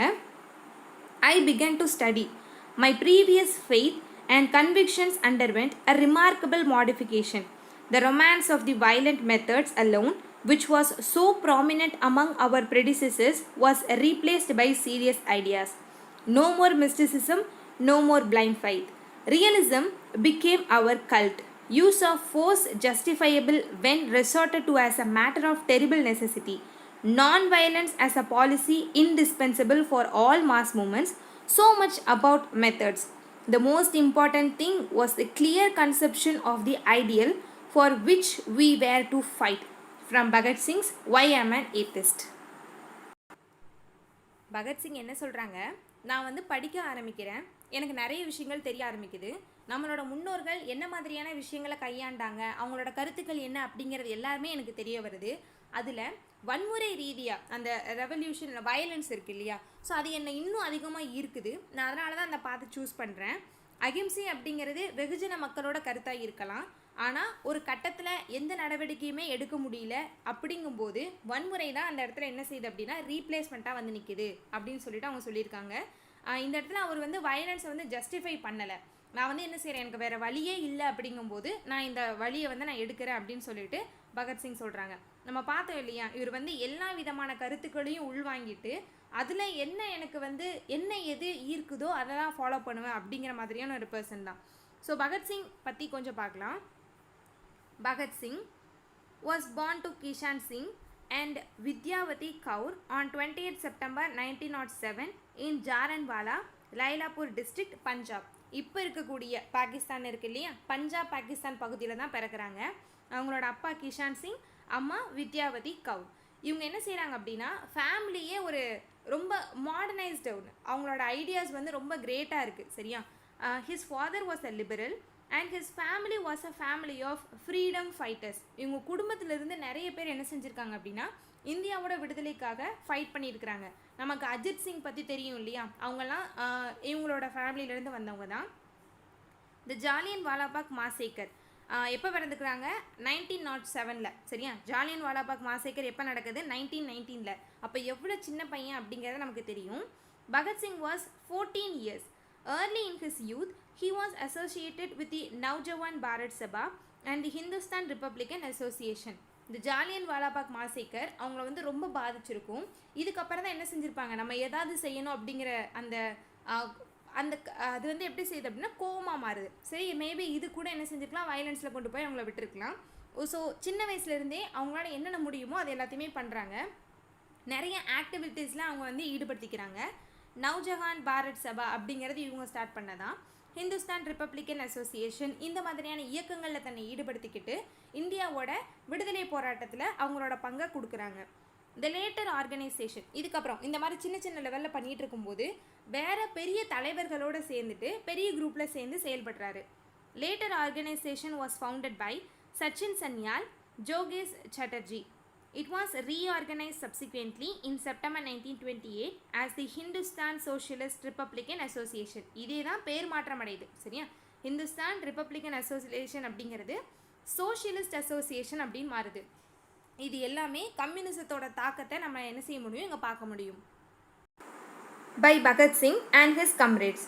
Socialist ideas and the October Revolution in Russia of 1917 were large influences on these revolutionaries. இந்த ஒரு ஈவெண்ட் ரொம்பவே அவங்கள பாதிச்சிருக்கு. சரியா, அதுக்கப்புறம் அந்த ஜாலியன் வாலாபாக் மாசேக்கர் அடுத்தடுத்து இந்த சம்பவங்கள் தொடர்ந்து நடக்கும்போது வெகுவாக அவங்க வந்து என்ன செய்கிறாங்க அப்படின்னா பாதிக்கப்படுறாங்க. நம்மளோட பார்ட்டி ஏதாவது இருக்கணும், நம்ம ஏதாவது செய்யணும் அப்படிங்கிற உந்துதல் தான் என்ன செய்யுது இவங்களை வந்து ரொம்ப அதிகமான தீவிரமாக ஈடுபட வைக்குது. Bhagat Singh was one of the leaders of the HSRA along with Chandrasekhar Azad, Sivaram Rajguru, Sukhdev Thapar. ரொம்ப ரொம்ப இம்பார்ட்டண்டான 4 பேர் வந்துட்டாங்க. சரியா, சந்திரசேகர் ஆசாத் நம்ம இவங்களை பற்றி பார்த்துருந்தோம் இல்லையா, ராஜ்குரு, சுக்தேவ், பகத்சிங் இவங்க எல்லாத்தையுமே என்ன செஞ்சுருப்பாங்க, ஒரே கேஸில் தான் கைது பண்ணி இவங்கள ஜெயிலில் ஒரே நாளில் போட்டிருப்பாங்க. பகத்சிங்ஸ் பாம் த்ரோயிங் நம்ம பார்த்தோம் இல்லையா, அசம்பிளி ஹாலில் என்ன செஞ்சுருப்பாங்க, ஒரு பாம் வந்து த்ரோ பண்ணியிருப்பாங்க. இவங்களும் பட்டுகேஸ்வர் தத் அப்படிங்கிறவங்களும். இது வந்து எந்த விதமான உயிர் பலியை கொடுக்கணும் அப்படிங்கிற நோக்கம் கிடையாது. ஜஸ்ட் அவங்கள வந்து என்ன செய்யணும், பயம் காட்டணும், நாங்கள் இருக்கோம், எங்களால் இதை செய்ய முடியும் அப்படின்னு பயம் காட்டணும் அப்படிங்கிற நோக்கத்துக்காக செய்யப்பட்ட செயல் தான் இது.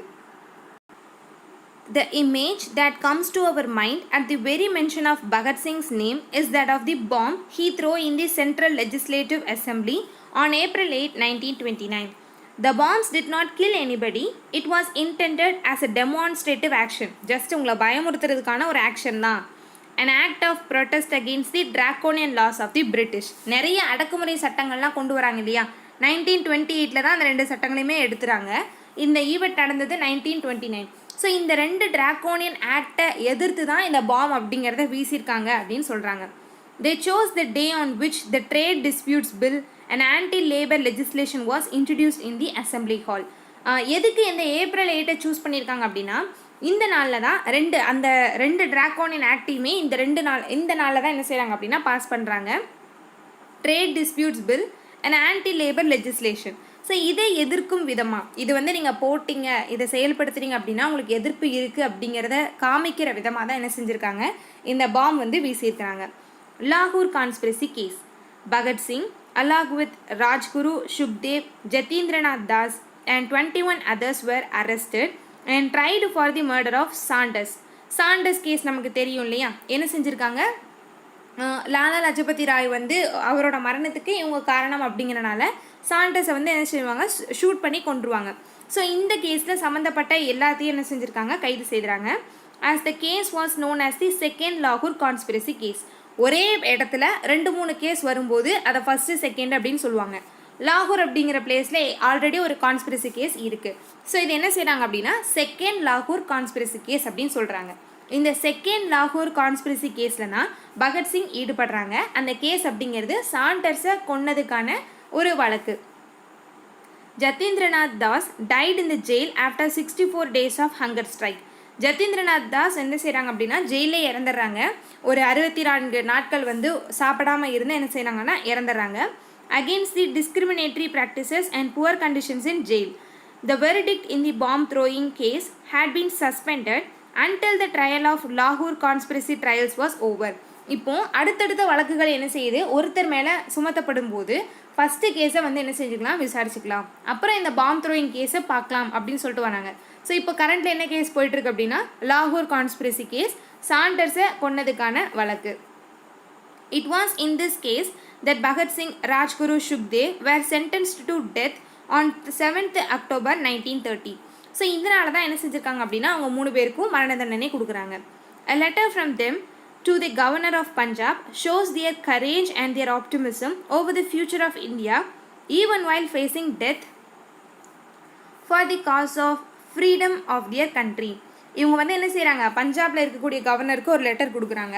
அதில் வந்து முழுக்க முழுக்க ஆப்டிமிசமாக ரொம்ப அந்த நாட்டுக்கான பற்றோடு என்ன செஞ்சுருக்காங்கன்னா எழுதியிருக்காங்க. ஸோ என்னோட கண்ட்ரிக்காக நாங்கள் இதை செய்கிறோம் அப்படின்னு சொல்லிட்டு அவங்க சாக போகிறத நினச்சா அவங்களுக்கு எந்த விதமான பயமோ கவலையோ கிடையாது.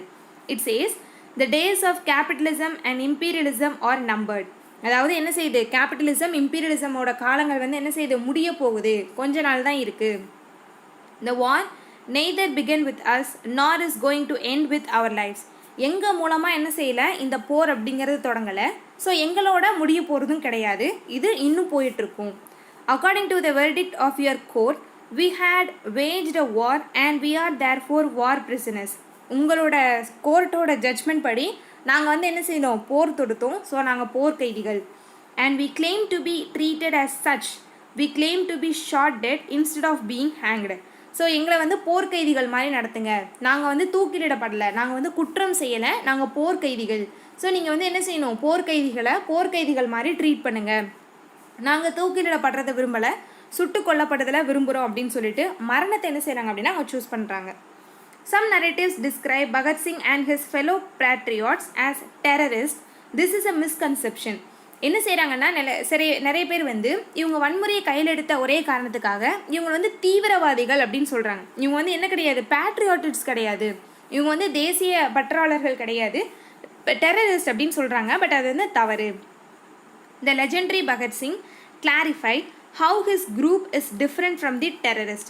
பகத்சிங் வந்து சொல்கிறாங்க, சரியா, நானும் டெரரிசம் தான் வச்சுருக்கேன், என் கையிலையும் வன்முறை தான் இருக்குது, தீவிரவாதிகள் கையிலையும் வன்முறை தான் இருக்குது, ஆனால் அவங்களோட நோக்கமும் என்னோட நோக்கமும் ஒன்று கிடையாது அப்படின்னு வேறுபடுத்துகிறாங்க.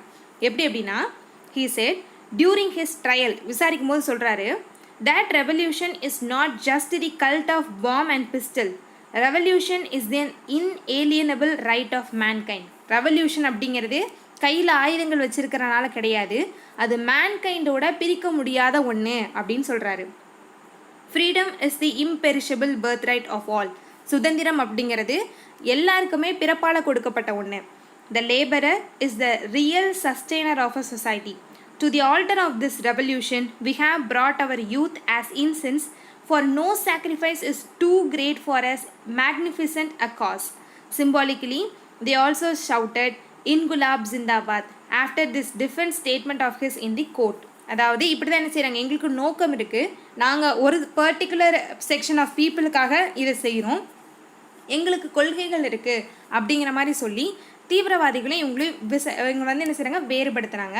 கடைசியில் என்ன செய்கிறாங்க அப்படின்னா இன்குலாப் ஜிந்தாபாத் அப்படின்னு சொல்கிறாங்க. இன்குலாப் அப்படின்னா புரட்சி அப்படின்னு அர்த்தம், ஜிந்தாபாத் அப்படின்னா ஓங்குக அப்படின்னு அர்த்தம். இன்குலாப் ஜிந்தாபாத், ஹிந்துஸ்தான் ஜிந்தாபாத், இதெல்லாம் நம்ம கேட்டிருப்போம் இல்லையா. ஸோ புரட்சி ஓங்குக அப்படின்னு சொல்லிட்டு சொல்கிறாரு. அதாவது இப்போவும் கூட என்ன சொல்லலை, நான் எடுத்த பாத்து வந்து நான் சூஸ் பண்ண பாத்து வந்து தவறு அப்படின்னு அவர் சொல்லவே இல்லை. அந்த புரட்சி இன்னும் ஓங்கட்டும் அப்படின்னு தான் சொல்கிறாங்க.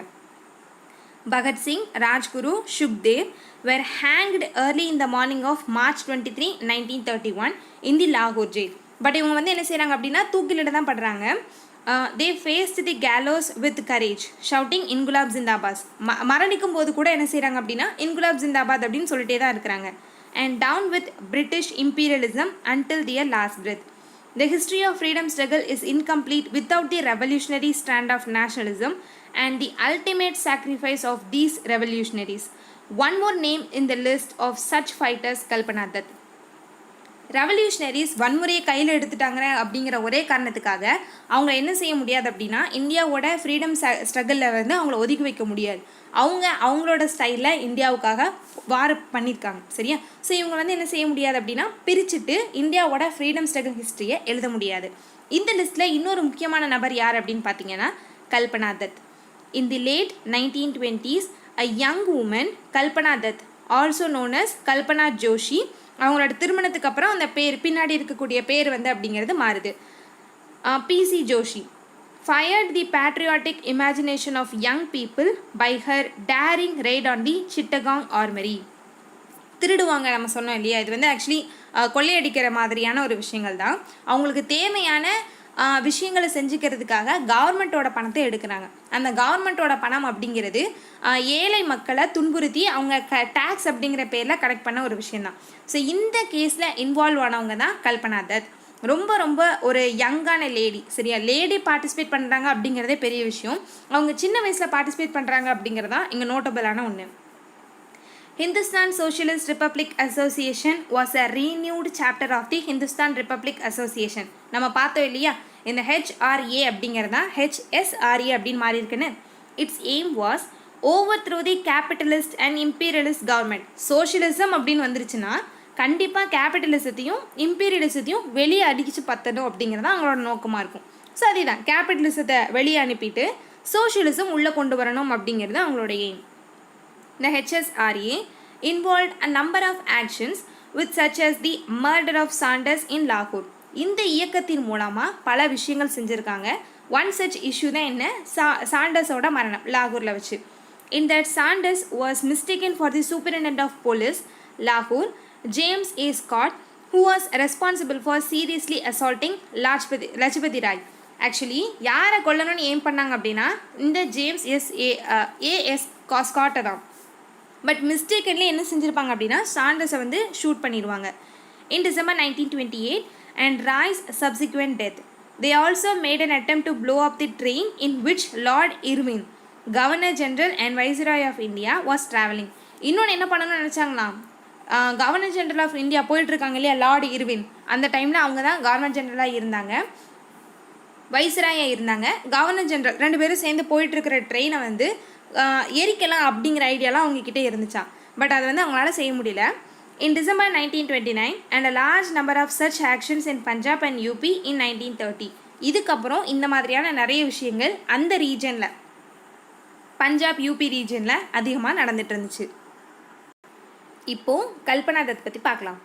To understand the heroism of Kalpana Dutt, you should understand the revolutionary strand of nationalism that attracted women like her to these ideals. அதாவது கல்பனா தத்தோட ஹீரோயிசம் என்ன அப்படின்னு பார்க்குறதுக்கு முன்னாடி என்ன மாதிரியான விஷயங்கள் எல்லாம் பெண்களை இந்த ரெவல்யூஷனரி ஸ்டாண்ட் எடுக்க வச்சுது அப்படிங்கிறத நம்ம தெரிஞ்சுக்கணும். ஏன்னா அங்கே வந்து அகிம்சை இருக்குது, காந்தியடிகளை ஃபாலோ பண்ணி போயிருக்கலாம், இல்லைனா போராட்டங்கள் மாதிரியான விஷயங்களில் ஈடுபட்டிருக்கலாம். இதெல்லாம் இல்லாமல் ரெவல்யூஷனை எப்படி பெண்கள் எடுத்தாங்க அப்படிங்கிறதுக்கு பின்னாடி பேக்ரவுண்ட் இருக்குது. You have already learned that there are existed many revolutionary groups in British India. நிறைய revolutionary groups வந்து பிரிட்டிஷ் இந்தியாவில் இருந்துச்சு அப்படிங்கிறது நமக்கு தெரிஞ்ச விஷயம்தான். The character of these organizations gradually changed from being ones that practiced individual annihilation to organizing collective actions aimed at larger changes in the system. என்ன செய்கிறாங்க, இனிஷியலாக இண்டிவிஜுவல் ஆக்ஷன் தான் இருந்தது இல்லையா, ஒரு தனிப்பட்ட நபர் சார்ந்ததாக இருந்தது. காந்தியடிகள் சொன்ன மாதிரி மாஸ் மூமெண்ட்டாவோ இல்லை ஒரு பெரும் இயக்கமாக புரட்சியாவோ இல்லாமல் சிங்கிள் இண்டிவிஜுவல்ஸ் வந்து என்ன செய்கிறாங்க, ஈடுபடுறது. ஒரு இண்டிவிஜுவல் ஒரு ஆஃபீஸரை ஷூட் பண்ணுறது, இல்லை அப்படின்னா ஏதாவது ஒரு இம்பார்ட்டண்டான பர்சனை ஷூட் பண்ணுறது, இந்த மாதிரியான விஷயங்கள் தான் இருந்துச்சு. பட் போக போக இந்த ரெவல்யூஷனரி ஆக்டிவிட்டீஸ் சேஞ்ச் ஆகுது. எப்படி அப்படின்னா இண்டிவிஜுவல்லேருந்து குரூப்பாக மாற ஆரம்பிக்கிறாங்க. சரி, எனக்கு ஹிந்துஸ்தான் சோஷியலிஸ்ட் ரிப்பப்ளிக் அசோசியேஷன் அப்படிங்கிறதுலாம் ஒரு குரூப் தான் இல்லையா, நிறைய பேர் சேர்ந்து இருக்கக்கூடிய ஒரு அசோசியேஷன் தான். ஸோ இந்த மாதிரி ரெவல்யூஷனரி ஆக்டிவிட்டீஸ்லேயும் சேஞ்சஸ் வருது. As Surya Sen, the revolutionary leader of Chittagong armoury raid, ரொம்ப ரொம்ப இம்பார்ட்டண்டான பர்சன். எந்த அளவுக்கு பகத்சிங் ரெவல்யூஷனரின்னு சொல்லும் போது நமக்கு ஞாபகம் வராங்களோ அந்த அளவுக்கு சூர்யா சென் ஞாபகம் வரணும். சரியா, இவங்க வந்து ஒரு ஸ்கூல் ரன் பண்ணிட்டு இருந்த ஒரு டீச்சர், அவங்க ஒரு ரெவல்யூஷனரி ஆக்டிவிட்டீஸாக இருந்திருக்கிறாங்க அப்படின்னு சொன்னால் நம்மளால் இமேஜினே பண்ண முடியாது. ஒரு டீச்சர் இந்த மாதிரி வேலையெல்லாம் பார்ப்பாங்களா, இவ்வளோ போல்டாக இருப்பாங்க அப்படின்னு கேட்டால் இருந்துருக்குறாங்க. அண்ட் சூர்யா சென்னை வந்து கைது பண்ணி அவங்கள வந்து என்ன செஞ்சுருக்காங்கன்னா ரொம்ப டார்ச்சர் பண்ணி அவங்களுக்கு மரணம் அப்படிங்கிறது கொடுத்துருக்காங்க. எந்த அளவுக்கு அப்படின்னா நம்மளோட விரல் நகம் இருக்கு இல்லையா, விரல் நகத்தை ஒன்றா பிடுங்கி என்ன செஞ்சுருக்காங்க, லாஸ்ட் பெர்த் வரைக்கும் அவங்க வந்து டார்ச்சர் பண்ணியிருக்கிறாங்க. அதாவது பிரிட்டிஷ் வந்து நீங்கள் வந்து ப்ரைஸ் பண்ணுங்கள், பிரிட்டிஷ் வாழ்க அப்படிங்கிற மாதிரி சொல்லுங்க அப்படின்னு சொல்லிட்டு என்ன செஞ்சுருக்காங்க, நகத்தை ஒன்றுனா பிடுங்கி அவங்கள வந்து டார்ச்சர் பண்ணியிருக்கிறாங்க. ஸோ நம்ம வந்து ஃப்ரீடம் ஃபைட்டர்ஸ் பற்றி ஏன் படிக்கணும், முடிஞ்ச கதையை பற்றி ஏன் படிக்கணும் அப்படின்னு உங்கள் யாருக்கா தாட் இருந்ததுன்னா இந்த மாதிரி விஷயங்களை நினச்சி பார்த்துக்கோங்க. இதுக்காகவாது இவங்களெல்லாம் நம்ம ஞாபகம் வச்சுட்டு இருக்கணும், ஹிஸ்ட்ரி படிக்கணும். Okay, back to Surya Sen, the revolutionary leader of Chittagong armoury raid. ரொம்ப ரொம்ப ஒரு இம்பார்ட்டண்டான ஒரு ஈவெண்ட், சிட்டகாங்கில் நடந்த ஒரு ஆர்மரி ரைட். அதை தலைமை ஏற்று நடத்தினது சூர்யா சென் தான். இவங்க தான் என்ன செய்கிறாங்க, பிளான் பண்ணுறாங்க. Told Anantha Gupta, a dedicated band of youth must show the path of organized armed struggle in place of individual action. என்ன பண்ணணுமா, ஒரு தனிப்பட்ட ஒரு நபர் ஆக்ஷன் ஏதாவது ஒரு விஷயத்தை செய்யணும்னு நினைக்கிறாங்க அப்படின்னா அது எந்த அளவுக்கு இம்பார்ட்டனோ அதை விட இம்பார்ட்டன்ட் என்னது, ஒரு ஆர்கனைஸ்ட் ஆர்ம்டு ஸ்ட்ரகிள். சரியா, ஒரு கட்டுப்படுத்தப்பட்ட ஒழுங்குபடுத்தப்பட்ட ஆயுதம் ஏந்திய ஒரு ஸ்ட்ரகிள் அப்படிங்கிறது ரொம்ப முக்கியம் அப்படின்னு சொல்கிறாங்க. இண்டிவிஜுவலோட ஆக்ஷனை விட குரூப்போட ஆக்ஷன் ரொம்ப ஸ்ட்ராங்காக இருக்கும். ஸோ யூத் எல்லாத்தையும் குரூப்பாக ஆக்டிவில் ஈடுபடணும் அப்படிங்கிறது இவரோட நோக்கமாக இருக்குது. Most of us will have to die in the process, but our sacrifice for such noble cause will not go in vain. நம்மளோட இந்த ஆக்டிவிட்டீஸ்னால நிறைய பேர் என்ன செய்யலாம், இந்த ப்ராசஸ்லேயே இறந்து போகலாம். ஆனால் நம்ம இறந்து போனால் கூட நம்மளோட சாக்ரிஃபைஸ் அப்படிங்கிறது இந்த இடத்த விட்டு மறையாது அப்படிங்கிறது அவங்களோட கருத்து.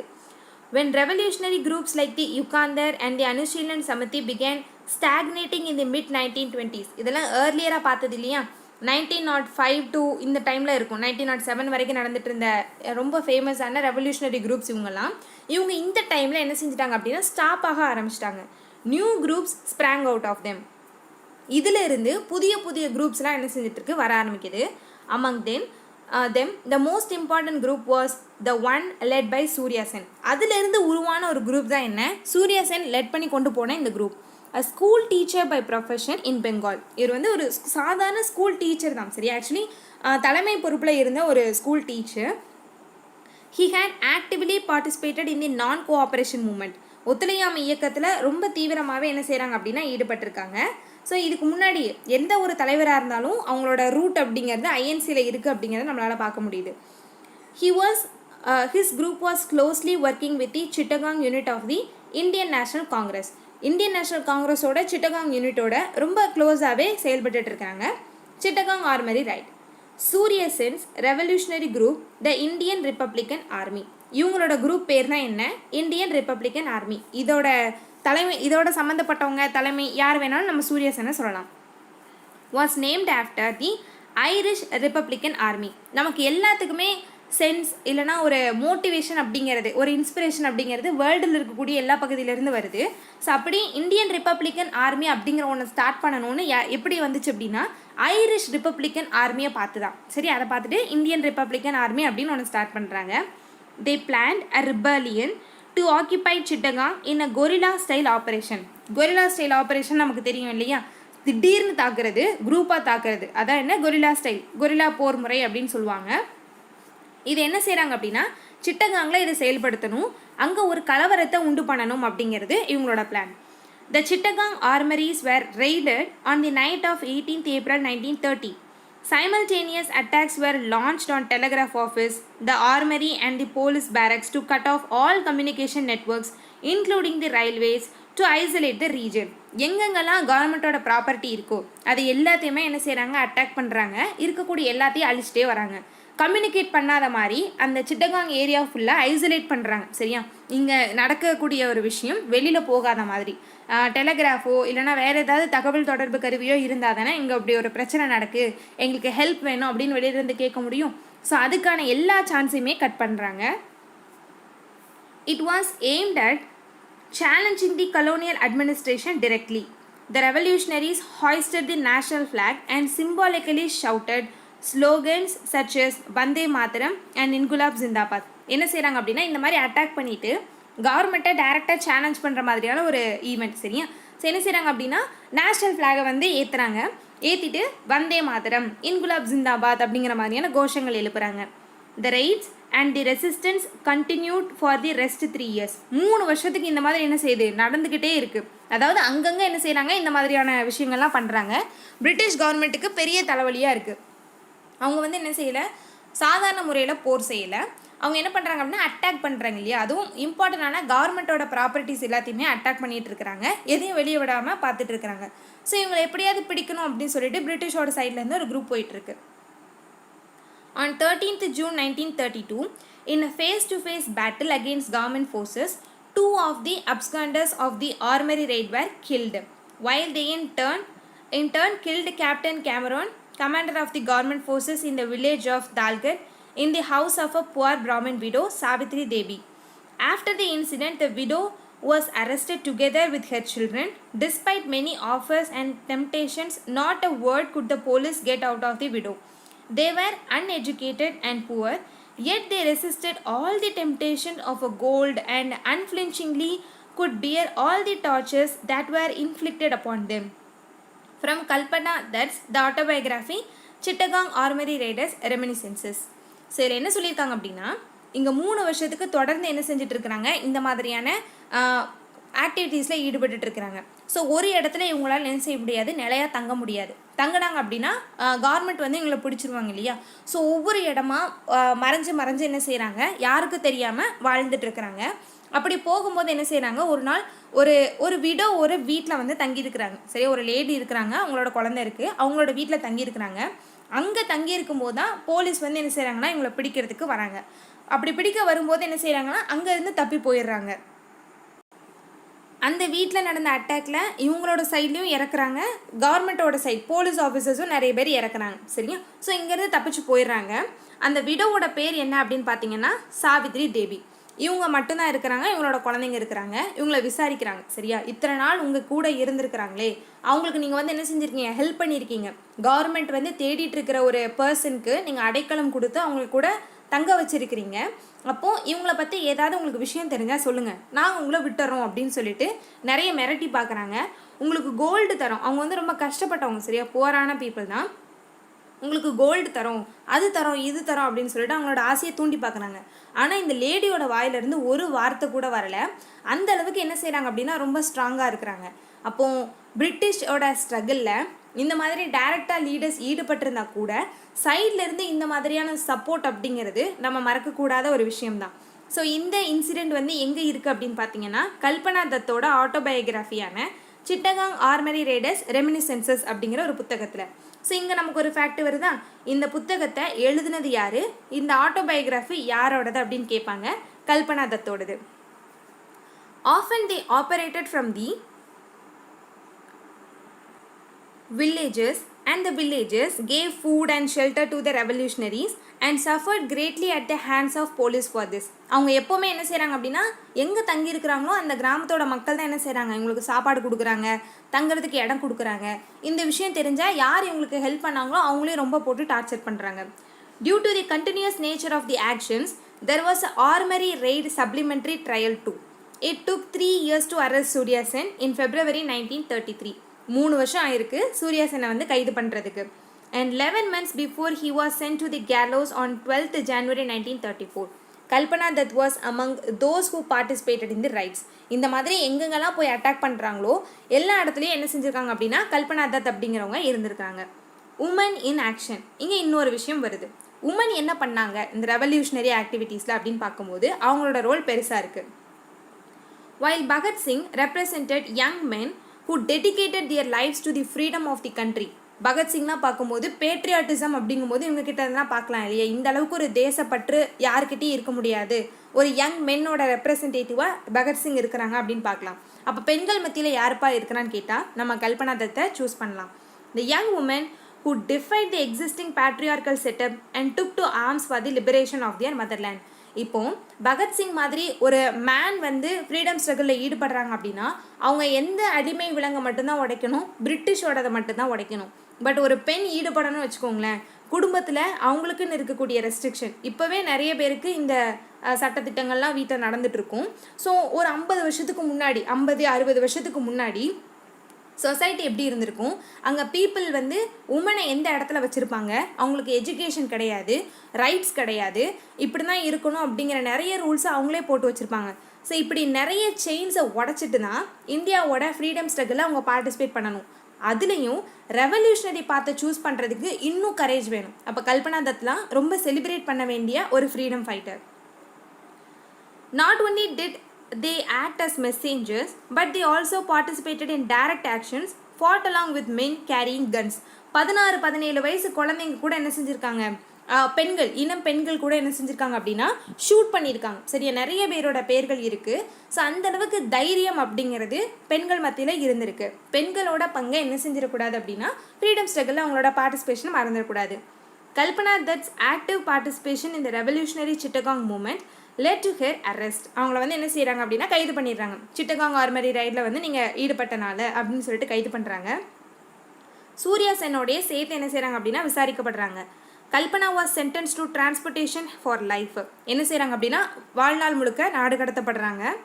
த charge was waging war against the king emperor. அது எப்படியா, பிரிட்டிஷ் கவர்மெண்ட்டுக்கு எதிராக ஒரு விஷயத்தை செய்கிறது அரசரை எதிர்த்து பண்ணுற மாதிரி அப்படின்னு சொல்லிட்டு என்ன செய்கிறாங்க, நீங்கள் வந்து அரசரையே சேலஞ்ச் பண்ணுறீங்க, ஸோ உங்களுக்கு பனிஷ்மெண்ட் ஹெவியாக இருக்கும் அப்படிங்கிற மாதிரி அவங்களோட ஜட்ஜ்மெண்ட்ஸ் வந்து இருக்குது.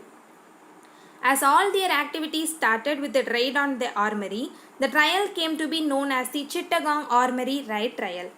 Kalpana Dutt recalls in her book Chittagong Armory Raiders Reminiscences, the revolutionary youth of Chittagong wanted to inspire self-confidence by demonstrating that even without outside help, it was possible to fight the government.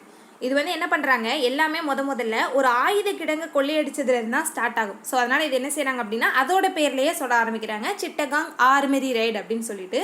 Kalpana தத் கூட அவங்களோட autobiography எழுதும்போது அந்த ஆர்மரி right அப்படிங்கிற term வந்து add பண்ணிக்கிறாங்க. கல்பனா தத் வந்து ஒரு ரொம்ப இன்ஸ்பைரிங்கான ஒரு லேடி, ஒரு யங் விமன் இல்லையா, ஒரு யூத் ரெவல்யூஷனரி. எங்கேருந்து வராங்க, பெங்கால்லேருந்து. எந்த விதமான ஹெல்ப்பும் இல்லாமல் கவர்மெண்ட்டை அப்போஸ் பண்ணுறதுக்கு வராங்க. அப்படிங்கும்போது இவங்க ஹிஸ்டாரிக்கலாக நினைவு கூறப்பட வேண்டிய ஒரு பெண்மணி. Next, Karachi session of the Indian National Congress. இதில் ஒரு பேக்ரவுண்ட் நம்ம கொடுத்துடலாம். இப்போ வந்து என்ன செஞ்சுட்டாங்க அப்படின்னா பகத்சிங், ராஜ்குரு, சுக்தேவ் 3 பேரையும் கைது பண்ணிட்டாங்க. 2வது மட்டமேசை மாநாட்டுக்கு நீங்கள் கண்டிப்பாக வரணும் அப்படின்னு சொல்லிட்டு இர்வின் வந்து என்ன பண்ணுறாங்க, காந்தியடிகளை அழைக்கிறாங்க. ஸோ நான் வந்தேன் அப்படின்னா இந்த நான் கோஆபரேஷன் மூமெண்ட்டில் ஈடுபட்ட எல்லாத்தையும் நீங்கள் என்ன செய்யணும், பிரிசனர்ஸாக நீங்கள் வச்சுருக்கிறீங்க இல்லையா, சிவில் டிசோபீடியன்ஸ் மூமெண்ட், அதில் எல்லா சிறை கைதிகளையும் நீங்கள் என்ன செய்யணும் அப்படின்னா விடுவிக்கணும், பிரிசனர்ஸை ரிலீஸ் பண்ணணும், அப்போ நான் தான் வருவேன் அப்படின்னு சொல்லிட்டு காந்திக்கும் இர்வினுக்கும் நடுவில் ஒரு பேக்ட் இருக்கும், ஒரு ஒப்பந்தம் போடுவாங்க. ஸோ அதான் என்னது, காந்தி இர்வின் பேக்ட். இந்த பேக்ட் படி எல்லா கைதிகளையும் விடுவிச்சிருவாங்க எக்ஸப்ட் பகத்சிங், ராஜ்குரு, சுக்தேவ். ஏன்னா இவங்க 3 பேர் கைது செய்யப்பட்டது சாண்டர்ஸ் கொலை வழக்கில். சரியா, ஸோ இன்னொன்று எல்லாருமே என்ன சொல்லுவாங்க அப்படின்னா காந்திகிட்ட போய் நீங்கள் அவங்களோட தூக்கு தண்டனையை வந்து என்ன செய்யுங்க, மரண தண்டனை உங்களுக்கு விதிச்சிருக்காங்க இல்லையா, அதை வந்து குறைக்கிறதுக்காக ஏதாவது கேளுங்க, அந்த மரண தண்டனையை வந்து வேண்டாம் அப்படின்னு சொல்கிற மாதிரி ஏதாவது பேசுங்க அப்படின்னு சொல்லி அனுப்பியிருப்பாங்க. பட் காந்தி என்ன செஞ்சிருப்பார் அப்படின்னா வன்முறையை நான் டைரெக்டாக இல்லை இன்டைரக்டாக கூட ஆதரிக்க மாட்டேன், அது வந்து என்னோட கொள்கைக்கு எதிரானது அப்படின்னு சொல்லிட்டு ரொம்ப ஸ்ட்ராங்காக என்ன செஞ்சுருப்பாங்க அப்படின்னா அந்த இஷ்யூ பற்றி பேசாமலே வந்திருப்பாங்க. இது மக்கள் எல்லாருக்கும் என்னென்னா ஒரு கோபத்தை ஏற்படுத்திடும். ஏன்னா பகத்சிங் அப்படிங்கிறவங்க இப்போ வந்து பீப்புளோட ஹீரோ ஆயிட்டாங்க. ஸோ அவங்களுக்காக ஏண்டு கூட பேசலையே அப்படின்னு சொல்லிட்டு மக்களுக்கு வந்து காந்தி மேலே கோபம் வந்துடும். ஸோ போகிற இடங்கள்லாம் காந்திக்கு இந்த டைம் எதிர்ப்புகள் வர ஆரம்பிச்சிடும். இந்த டைமில் தான் கராச்சியில் இந்தியன் நேஷனல் காங்கிரஸோட ஒரு மாநாடு நடக்குது. கராச்சிக்கு போயிட்டுருக்காங்க. போகிற வழியெல்லாம் காந்திக்கு எதிர்ப்பு. சரி, இது வந்து ஒரு சைட் ஸ்டோரி. கராச்சி செஷன் இன்னொரு விஷயத்துக்கு இம்பார்ட்டன்ட். நம்ம லெசனோட இன்ட்ரடக்ஷன்லேயே பார்த்தோம் இல்லையா, அடிப்படை உரிமைகள் கடமைகள் அப்படிங்கிற ஒரு விஷயத்த இந்த மாநாட்டில் தான் பேசியிருப்பாங்க. The Indian National Congress, in contrast to the violent actions of revolutionaries, mobilized the masses for non-violent struggles. The Congress, under the leadership of Gandhi, gave priority to the problems of peasant. அவங்க வந்து முக்கியமாக எதுக்கு மட்டும்தான் முன்னுரிமை கொடுக்குறாங்க அப்படின்னா, விவசாயிகளோட பிரச்சனைகளுக்கு மட்டும்தான் அதிகமாக முன்னுரிமை கொடுக்குறாங்க.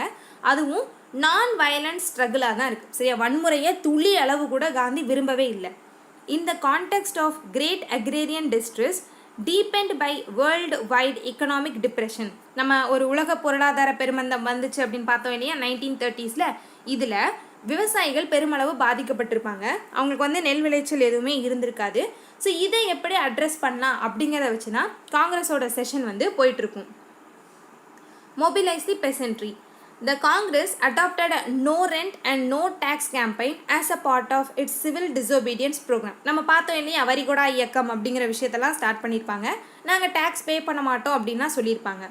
Under the pressure of Great Depression, socio-economic demands were sharply articulated in its Karachi session of the Indian National Congress. மக்கள் ரொம்ப அடி வாங்கியிருக்கிறாங்க. அவங்களுக்கு வந்து உற்பத்தி பண்ணவும் ஒன்றும் இல்லை, இருந்த காசையும் டேக்ஸு நீங்கள் கேட்குறீங்க, அப்போ எங்களுக்கு என்ன சாப்பிட இருக்குது, எங்களுக்கு என்ன வேணும் அப்படிங்கிற மாதிரியான டிமாண்ட் வந்து காங்கிரஸ் சைட்லேருந்து அதிகமாக வர ஆரம்பிக்கும். The freedom struggle was taking a new shape. Peasants organized themselves into Kisan Sabhas and industrial workers were organized by trade unions, made their presence felt in a big way in the freedom struggle. எப்போவுமே ஒரு தலைவர் இருப்பார், மக்கள் எல்லாரும் வருவாங்க, போராட்டத்தில் ஈடுபடுவாங்க. ஆனால் இப்போ இந்த போராட்டத்துக்கு ஒரு புது வடிவம் வருது. என்ன அப்படின்னா, மக்கள் தங்களுக்குள்ள குழுக்களாக பிரிய ஆரம்பிக்கிறாங்க. எப்படி? இண்டஸ்ட்ரியல் ஒர்க்கர்ஸாக போகிறாங்க. கிசான் சபா, கிசான்னா என்னது? விவசாயி அப்படின்னு அர்த்தம். ஸோ விவசாயிகளோட சங்கங்கள் இருக்குது. ஸோ இப்படி குரூப்பாக என்ன செய்கிறாங்க அப்படின்னா, ஒரு நேஷ்னல் ஈவெண்ட்டில் பார்ட்டிசிபேட் பண்ணுறாங்க. எல்லாரோட ரோலும் தனித்தனியாக தெரியுது. இவங்க விவசாயிகள், இவங்க தொழிலாளர்கள், இவங்களோட டிமாண்ட் இது, இவங்க பெசன்ட்ஸ் அப்படின்னு வெளிப்படையாக தெரிய ஆரம்பிக்குது. The Indian National Congress had become a mass party during the 1930s. இந்த டைமில் ஒவ்வொரு புரட்சிகள் வெடிக்க போராட்டங்கள் வெடிக்க இந்தியன் நேஷனல் காங்கிரஸோட மாசம் என்ன செய்யுது? அதிகமாகிட்டே இருக்குது. The Congress leadership, which was now taking a left turn under Nehru's leadership. இப்போ கொஞ்சம் கொஞ்சமாக யார் தலைமைக்கு வாரா அப்படின்னு பார்த்தீங்கன்னா Nehru. began to talk about an egalitarian society based on social and economic justice. நமக்கு ஏற்கனவே நமக்கு தெரிஞ்ச மாதிரி நேரு ஒரு சோஷியலிசவாதி. சரியா, அவங்களுக்கு சோஷியலிஸ்ட் கருத்துக்களில் ரொம்ப அதிகப்படியான ஈர்ப்பு உண்டு. ஸோ ஒரு ஈகாலிட்டேரியன் சொசைட்டி கொண்டு வரணும் அப்படின்னு நினைக்கிறாங்க. ஈகாலிட்டேரியன் அப்படின்னா எல்லாருக்கும் எல்லாம் கிடைக்கணும், சமத்துவம், இந்த மாதிரியான கருத்துக்கள் பேசக்கூடிய ஒரு விஷயம். ஸோ இதை வந்து அமல்படுத்தணும் அப்படிங்கிறது நேருவோட ஐடியாவாக இருக்குது.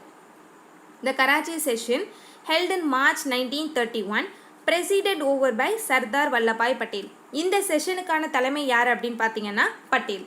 adopted a resolution on fundamental rights and duties and provided an insight into what the economic policy of an independent India. அடிப்படை உரிமைகள் கடமைகள் சம்மந்தப்பட்ட ஒரு ரெசல்யூஷன் பாஸ் பண்ணுறாங்க. அதுக்கப்புறம் இந்தியா விடுதலை வாங்கினதுக்கப்புறம் இந்தியாவோட பொருளாதார கொள்கை எந்த மாதிரிலாம் இருக்கணும் அப்படின்னு சொல்லி ஒரு விஷயமும் டிஸ்கஸ் பண்ணுறாங்க.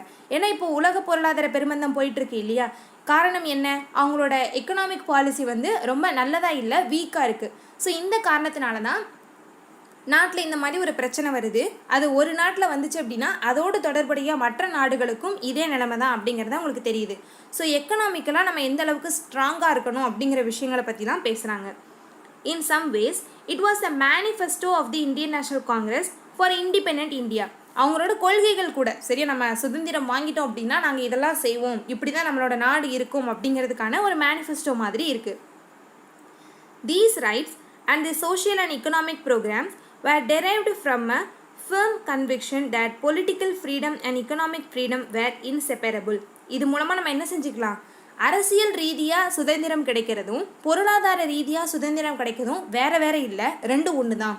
பொலிட்டிக்கலாக நம்ம ஃப்ரீ ஆகிட்டோம் அப்படின்னா நம்மளோட முழுக்க முழுக்க என்ன, எக்கனாமிக்கலாக தான் இருக்கும். எல்லாருக்கும் எல்லாம் கிடைக்கணும், நம்மளோட நாடு வந்து என்ன செய்யணும், வளமாகணும், எல்லா நாட்டுகளோடையும் போட்டி போடுற அளவுக்கு நம்ம நாடு வளரணும் அப்படிங்கிற விஷயங்கள் தானே இருக்கும். ஸோ பொலிட்டிக்கல் ஃப்ரீடமும் எக்கனாமிக்கல் ஃப்ரீடமும் தனித்தனி கிடையாது, ரெண்டும் ஒன்று தான். Even a cursory look at the fundamental rights resolution will tell you that all the basic rights that the British denied to the Indians found a prominent place in the resolution. இந்த fundamental rights resolution இருக்கு இல்லையா, அடிப்படை உரிமைகள் கடமைகள் கொடுக்கறதுக்கான ஒரு தீர்மானம். அதில் என்ன செஞ்சுருக்கிறாங்க, பிரிட்டிஷ் உனக்கு என்னெல்லாம் கொடுக்க மாட்டோன்னு சொன்னாங்களோ அது எல்லாத்தையும் நான் சொல்கிறேன். உன்னை பேசக்கூடாதுன்னு சொல்கிறானா, நீ பேசு. நீ எழுதக்கூடாதுன்னு உன்னை சொன்னாங்களா, நீ எழுது. உன்னை கூட்டம் கூடக்கூடாதுன்னு சொன்னாங்களா, நீ கூட்டம் கூடு. உனக்கு ஆர்கனைசேஷன் வந்து ஸ்டார்ட் பண்ணுமா, பண்ணிக்கோ அப்படின்னு சொல்லிட்டு நிறைய ரெசல்யூஷன், இந்த மாதிரியான ரைட்ஸ் இருக்கக்கூடிய ரெசல்யூஷனாக பாஸ் பண்ணுறாங்க. இது அப்படியே நீங்கள் பாருங்கள், நம்மளோட ஃபண்டமெண்டல் ரைட்ஸ் இப்போ இருக்கிறது இல்லையா, ஒரு 14 to 30 வரைக்கும் 35 வரைக்கும் அது அப்படியே இருந்த மாதிரி இருக்கும். சரியா? ஸோ இது எல்லாமே பிரிட்டிஷோட டைமில் நமக்கு மறுக்கப்பட்டதை கான்ஸ்டியூஷன் எழுதும்போது நம்மளோட தலைவர்கள் நமக்கு வாங்கி கொடுத்தது. The colonial government curtailed civil liberties and freedom by passing draconian acts and ordinances. இது நம்ம பார்த்தது. Gandhian ideals and Nehru's socialist vision also found a place in the list of rights that the Indian National Congress promised to ensure in free India. எல்லா தலைவர்களோட ஒவ்வொரு கருத்துக்களுமே இந்த policy, இந்த மேனிஃபெஸ்டோவில் வந்து இருக்குது. நம்ம விடுதலை வாங்கிட்டோம் அப்படின்னா நம்மளோட இந்தியா இந்த மாதிரி தான் இருக்கும் அப்படின்னு சொல்லிட்டு தலைவர்கள் வந்து என்ன செய்கிறாங்க அப்படின்னா நமக்கு இப்போவே காட்டியிருக்கிறாங்க. The existing social relations, especially the caste system and practice untouchability, were also challenged with a promise to ensure equal access to public places and institutions. இது போக நம்ம சொசைட்டியில் இருக்கக்கூடிய நிறைய தீய விஷயங்கள்லாம் இருக்கு இல்லையா, தீண்டாமை மாதிரியான விஷயங்கள், அது எல்லாமே இருக்காது அப்படிங்கிறதுக்கான விஷயத்தையும் அவங்க சொல்லியிருக்கிறாங்க. இது எப்படி சொல்கிறாங்க அப்படின்னா, எல்லாத்துக்குமே இந்தியாவில் இருக்கக்கூடிய எல்லா சிட்டிசன்ஸ்க்குமே ஒரு பப்ளிக் பிளேஸை ஆக்சஸ் பண்ணுறதுக்கான உரிமை இருக்குது அப்படின்னு சொல்கிறாங்க. கோயிலுக்குள்ளே போகக்கூடாது, குளத்துலேருந்து தண்ணி எடுக்கக்கூடாது, இந்த மாதிரியான விஷயங்கள்லாம் இருக்குது இல்லையா, அந்த மாதிரி எதுவுமே கிடையாது. எல்லாருக்கும் எல்லாம் உண்டு, பொது அப்படிங்கிறமான விஷயங்களை சொல்கிறாங்க. Fundamental rights in fact found a place in the part 3 of the Constitution of India, fundamental rights, and some of them went into part 4, the directive principles of state policy, DPSP நம்ம சொல்லுவோம்ல, அது எல்லாத்துக்குமே base எங்கே இருக்குது அப்படின்னு பார்த்தீங்கன்னா இந்த கராச்சி செஷனில் தான். You will study more in these unit in unit 13, second volume of the discussion on the Constitution of India. நம்மளோட பாலிட்டி புக்கில் இந்த விஷயங்களை பற்றி ரொம்ப டீட்டெயிலாக சொல்லியிருக்கிறாங்க. இது நம்ம சிலபஸில் இருக்குது, ஸோ அது படிக்கணும். The Great Depression and its impact on India. இப்போது மற்ற எந்தெந்த விஷயங்கள்லாம் இந்தியாவோட ஃப்ரீடம் ஸ்ட்ரகிளில் பாதிச்சுது அப்படின்னு நம்ம பார்த்தோம் இல்லையா, அதை பற்றி. ஃபஸ்ட்டு இந்தியாவில் அமெரிக்காவில் நடந்த ஒரு உலக பெருமந்தம். சரி, ஆக்சுவலி அங்கே தான் ஸ்டார்ட் ஆகிருக்கும். ஸ்டாக் மார்க்கெட் கிராஷ் விஸ் இன் US Wall Street. Wall Street அப்படிங்கிறது யூஎஸில் இருக்கக்கூடிய ஒரு பிளேஸ். அந்த இடத்துல தான் முதல்ல பங்குச்சந்தை அப்படிங்கிற ஒன்றை ஸ்டார்ட் பண்ணியிருப்பாங்க. ஸோ அதனால் அது என்ன செய்கிறாங்க அப்படின்னா ரொம்ப ரொம்ப ஃபேமஸ் ஆனது. இப்போ இந்தியாவை பொறுத்த வரைக்கும் வால் ஸ்ட்ரீட் அப்படின்னு பார்த்துட்டிங்கன்னா அது பாம்பே சொல்லுவாங்க. ஏன்னா அங்கே தான் என்ன இருக்குது, இந்தியாவோட ஸ்டாக் மார்க்கெட்டுக்கான ஒரு பிளேஸ் இருக்குது. ஸோ ஃபஸ்ட்டு இங்கே தான் ஸ்டார்ட் பண்ணுறாங்க யூஎஸில். அங்கே ஒரு கிராஷ் ஆகுது. சரியா? விலைவாசிகள் எல்லாமே என்ன செய்யுது, கூடுது. அவங்களோட பொருளுக்கான மதிப்பை அப்படிங்கிறது குறையுது. சரியா? ஸோ இப்படி ஒரு கிராஷ் வந்து நடக்குது. இதனால தான் அமெரிக்காவில் ஒரு டிப்ரெஷன் உருவாகுது. அது மற்ற பார்ட்ஸை பாதிக்குது. The Great Depression was a severe and prolonged economic crisis which lasted for about a decade from 1929. நீண்ட காலத்துக்கு நடந்த ஒரு விஷயம். 10 வருஷங்களுக்கு மேலே, கிட்டத்தட்ட 10 வருஷங்களுக்கு என்ன செய்யுது, இந்த டிப்ரெஷன் அப்படிங்கிறது இருக்குது. From 1929 to 1939. ஸோ அதான் மொத்தமாக என்ன சொல்லுவாங்க, இந்த டிப்ரெஷன் அப்படிங்கிறது 1930களில் நடந்த ஒரு இன்சிடெண்ட் அப்படின்னு சொல்லுவாங்க. The slowdown of the economic activities, especially industrial production, led to crises like lockouts, wage cut, unemployment and starvation. என்ன பிரச்சனை அப்படின்னு பார்த்தீங்கன்னா, எக்கனாமிக் ஆக்டிவிட்டீஸ் குறைஞ்சிட்டு. எக்கனாமிக் ஆக்டிவிட்டீஸ் அப்படிங்கிறது வாங்குறதும் விற்கிறதும் தான். சரியா? நம்ம காசு கொடுத்து பொருள் வாங்குகிறோம், பொருள் அவங்க காசுக்கு கொடுக்குறாங்க. இந்த ஆக்டிவிட்டீஸ் குறைஞ்சிருச்சு. எதனால் குறைஞ்சிது அப்படின்னு பார்த்தீங்கன்னா, இண்டஸ்ட்ரியில் ப்ரொடக்ஷன் அப்படிங்கிறத குறைச்சனால. ப்ரொடக்ஷன் வந்து குறைஞ்சிட்டு, ஸோ வெளியில் பொருட்கள் போகலை, பொருள் வராதனால அதை வாங்குறதுக்கு காசு இல்லை. ஸோ பொருளை குறைச்சி செய்கிறாங்க அப்படின்னா என்ன அர்த்தம்? அங்கே ஏதோ பணத்தட்டுப்பாடு வருது அப்படின்னு அர்த்தம். அப்போது என்ன செஞ்சுருப்பாங்க? தொழிலாளர்களுக்கு கொடுக்கக்கூடிய சம்பளத்தை குறைச்சிருப்பாங்க, வேலையை விட்டு நிறைய பேர் நீக்கியிருப்பாங்க, நிறைய இண்டஸ்ட்ரியை மூடியிருப்பாங்க. ஸோ நம்மளால் அந்த விஷயங்களை கனெக்ட் பண்ணிக்க முடியுதா? வேலை போயிடுச்சு, கையில் காசு இல்லை, அப்போ என்ன செய்ய முடியாது? என்னால் பொருளை வாங்க முடியாது. பொருளை வாங்கினா தானே வாங்கினவனுக்கு செய்கிறவங்களுக்கு வந்து காசு இருக்கும், அவன் மறுபடியும் ப்ரொடியூஸ் பண்ணுவான். ஸோ இது வந்து ஒரு சைக்கிள் மாதிரி, சரியா? சுற்றி சுற்றி என்ன செய்யுது? எல்லாமே இந்த பக்கமும் அந்த பக்கமும் அஃபெக்ட் ஆகுது. இது ரொம்ப டீப் ஆகிட்டே போகுது. ஸோ இதனால் அன்எம்ப்ளாய்மெண்ட், ஸ்டார்வேஷன் அப்படின்னா என்ன? பட்டினி, பசி எல்லாமே அதிகமாகிட்டே போயிட்டுருக்கு. It began in north America and affected Europe and all the industrial centres in the world. இதோட கனெக்ட் பண்ணியிருப்பாங்க இல்லையா? இப்போ வந்து அமெரிக்காவில் ஒரு இண்டஸ்ட்ரி இருக்குது, அவங்க வந்து துணி செய்கிறாங்க அப்படின்னு வச்சுக்கோங்களேன். அந்த துணிக்கு ரா மெட்டீரியல் எங்கேருந்து வாங்கியிருப்பாங்க? யூரோப்லேருந்து வாங்கியிருப்பாங்க அப்படின்னு சும்மா வச்சுக்கலாம். ஸோ இப்போ இவன் என்ன செய்கிறாங்க? துணி செய்கிறத ஸ்டாப் பண்ணிட்டாங்க, இந்த காட்டன் இண்டஸ்ட்ரியை மூடிட்டாங்க. அப்படின்னா இந்த கம்பெனிக்கு, இந்த இண்டஸ்ட்ரிக்கு ரா மெட்டீரியல் சப்ளை பண்ணிகிட்டு இருந்த ஒரு யூரோப்பியன் கம்பெனி லாஸ் ஆகும். ஸோ இதை நம்பி இருந்த, இதை சுற்றி இருக்கக்கூடிய விஷயங்கள் எல்லாமே இது மூலமாக அடிப்படும் இல்லையா? ஸோ இப்படின்னா ஒன்றோட ஒன்று கனெக்ட் ஆகிட்டே இருக்குது. As the world was integrated by the colonial order in its economic sphere, developments in one part of the world affected other parts as well. இது எல்லாமே கலோனியல் ஆர்டரில் தான் இருக்குது. எல்லாருமே என்ன செஞ்சிட்டாங்க? லிங்க் பண்ணி வச்சுட்டாங்க. எல்லா கண்ட்ரீஸுக்குமே ரூட் இருக்குது, நம்ம இந்த மாதிரிலாம் ட்ரேட் பண்ணலாம் அப்படிங்கிறத ஃபஸ்ட்டே காட்டிட்டாங்க. ஸோ இந்த ஆர்டரில் தான் செயல்பட்டுருக்கு. ஸோ கண்டிப்பாக ஒரு இடத்துல உருவாகக்கூடிய ஒரு விஷயம், அது நல்லதோ கெட்டதோ, கண்டிப்பாக உலகத்தில் இருக்கக்கூடிய எல்லா பார்ட்டையுமே அதை சார்ந்து அஃபெக்ட் பண்ணும் அப்படிங்கிறது தவிர்க்க முடியாத ஒரு விஷயமாயிருச்சு. த கிராஷ் இன் தி வால் ஸ்ட்ரீட் அப்படிங்கிற பகுதியில் தான் அமெரிக்காவோட ஸ்டாக் எக்ஸ்சேஞ்ச் இருக்கக்கூடிய அந்த இடம் வந்து இருக்குது. Triggered and economic depression of great magnitude. The depression hit India too. எப்படி? British colonialism aggravated the situation in India. ஏன்னா இது யூரோப்பை பாதிக்குது அப்படின்னா என்ன அர்த்தம்? யூரோப்பில் இருக்கக்கூடிய இங்கிலாந்து அஃபெக்ட் ஆகுதுன்னா இங்கிலாண்டோட தொடர்புடைய இந்தியாவும் அஃபெக்ட் ஆகும். The depression hit India too. British colonialism aggravated the situation in India. Depression affected both industrial and agrarian sectors. நம்மளோட அந்த பருத்தி துணி எக்ஸாம்பிள்லேயே வாங்களேன். இண்டஸ்ட்ரியில் என்ன செய்வாங்க? துணியை வந்து என்ன செய்கிறாங்க? ப்ரொடியூஸ் பண்ணுறாங்க. அப்படின்னா அக்ரேரியன் செக்டார் அப்படிங்கிறவங்க தான் என்ன செய்கிறாங்க? அதுக்கான ரா மெட்டீரியலான பருத்தியை சப்ளை பண்ணுறாங்க. ஸோ ரெண்டு செக்டாருமே அடி வாங்குது. Labour unrest broke out in industrial centres. அவங்க கையில் காசு இல்லை, சம்பளம் கொடுக்க முடியல அப்படின்னு சொல்லிட்டு எல்லா லேபரையும் வேலையை விட்டு நிறுத்துறாங்க அப்படின்னு வச்சுக்கோங்களேன். அப்போ இவ்வளோ நாள் வேலை பார்த்துட்டு இருந்தவங்க எங்கே போவாங்க? அவங்களுக்கு கோவம் வரும் இல்லையா? ஸோ அங்கங்கே தொழிலாளர்களோட போராட்டம் வெடிக்குது. Industrial centers such as Bombay, Calcutta, Kanpur, United Province and Madras against wage cut, சம்பளத்தை குறைக்கிறாங்க, layouts and for the betterment of living condition. In the agriculture sector, prices of the agriculture products which depend on export markets like jute, raw cotton fell steeply. பொருட்களுக்கான விலை அப்படிங்கிறது குறைஞ்சிக்கிட்டே வருது.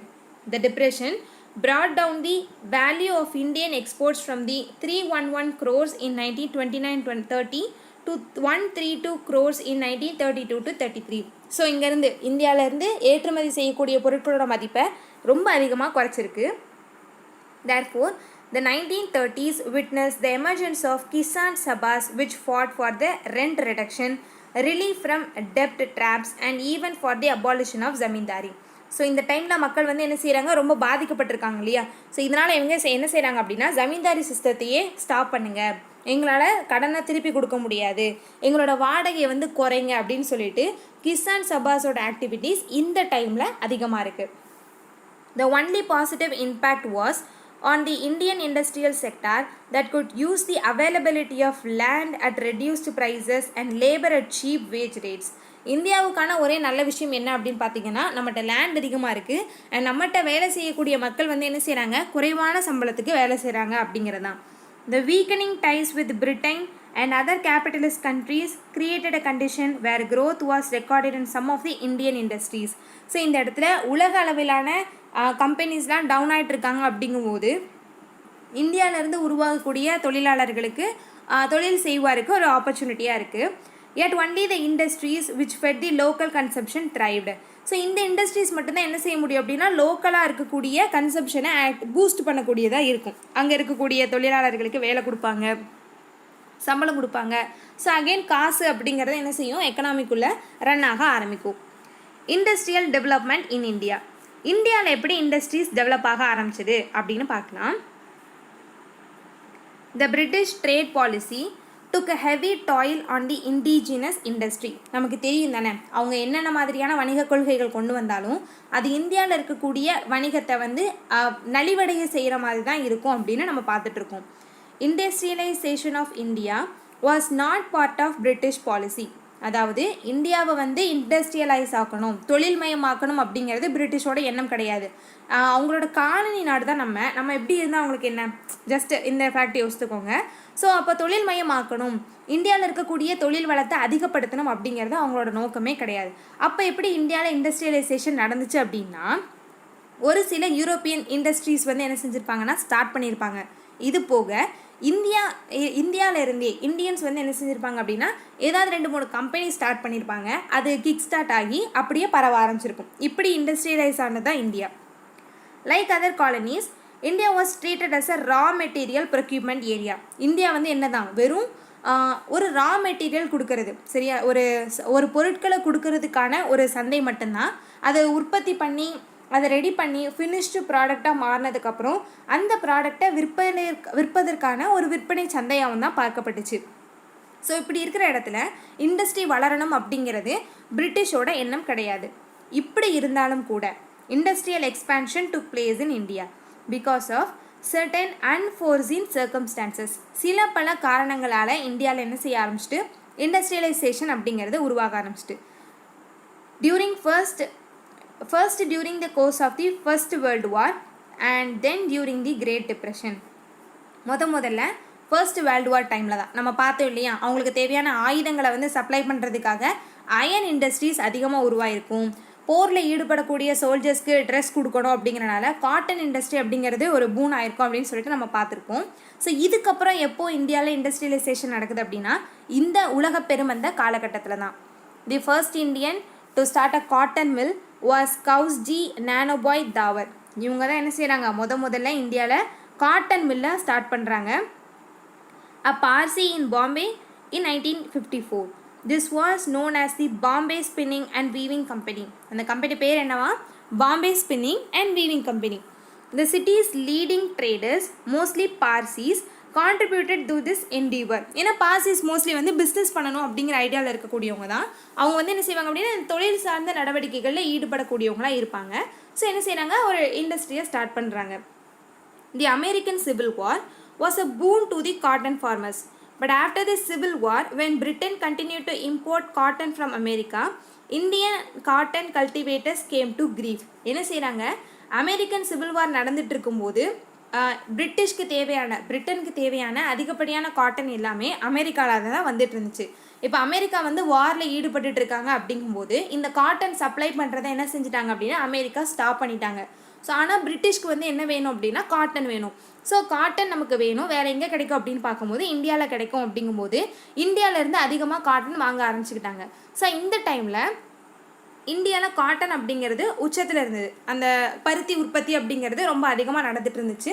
So விவசாயிகளுக்கு இது வந்து ஒரு பூனான டைம், சரியா, இது வந்து அவங்களுக்கு லாபம் நடந்துட்டு இருந்துக்கிற டைம். பட் என்ன ஆகுது அப்படின்னா போர் முடிஞ்சதுக்கப்புறம் ஓகேப்பா அப்படின்னு சொல்லிட்டு அகெயின் மறுபடியும் அமெரிக்காவிலேருந்து பருத்தியை வாங்க ஆரம்பிச்சிட்டாங்க. இந்தியாவில் இவ்வளோ நாள் வாங்கிட்டு இருந்த பருத்தியை வந்து ஸ்டாப் பண்ணிட்டாங்க. ஸோ அப்போ என்ன அர்த்தம், இவ்வளோ நாள் பருத்தி சப்ளை பண்ணிட்டு இருந்தவங்க இல்லை அப்படின்னோடையும் பருத்தி அவங்க வாங்கலை அப்படி தானே. ஸோ இப்போ இவங்களுக்கு என்ன செய்யுது, நட்டம் அப்படிங்கிறது ஸ்டார்ட் ஆக ஆரம்பிச்சிட்டு. ஸோ இந்த டைமில் தான் என்ன செய்கிறாங்க, ஏன் இதை நீங்கள் வெளிநாட்டுக்கு சப்ளை பண்ணணும், ஏன்ட்டு கொடுங்க நானே ஸ்டார்ட் பண்ணுறேன் அப்படின்னு ஒரு இண்டஸ்ட்ரியலிஸ்ட் இந்தியாவிலேருந்து வராரு.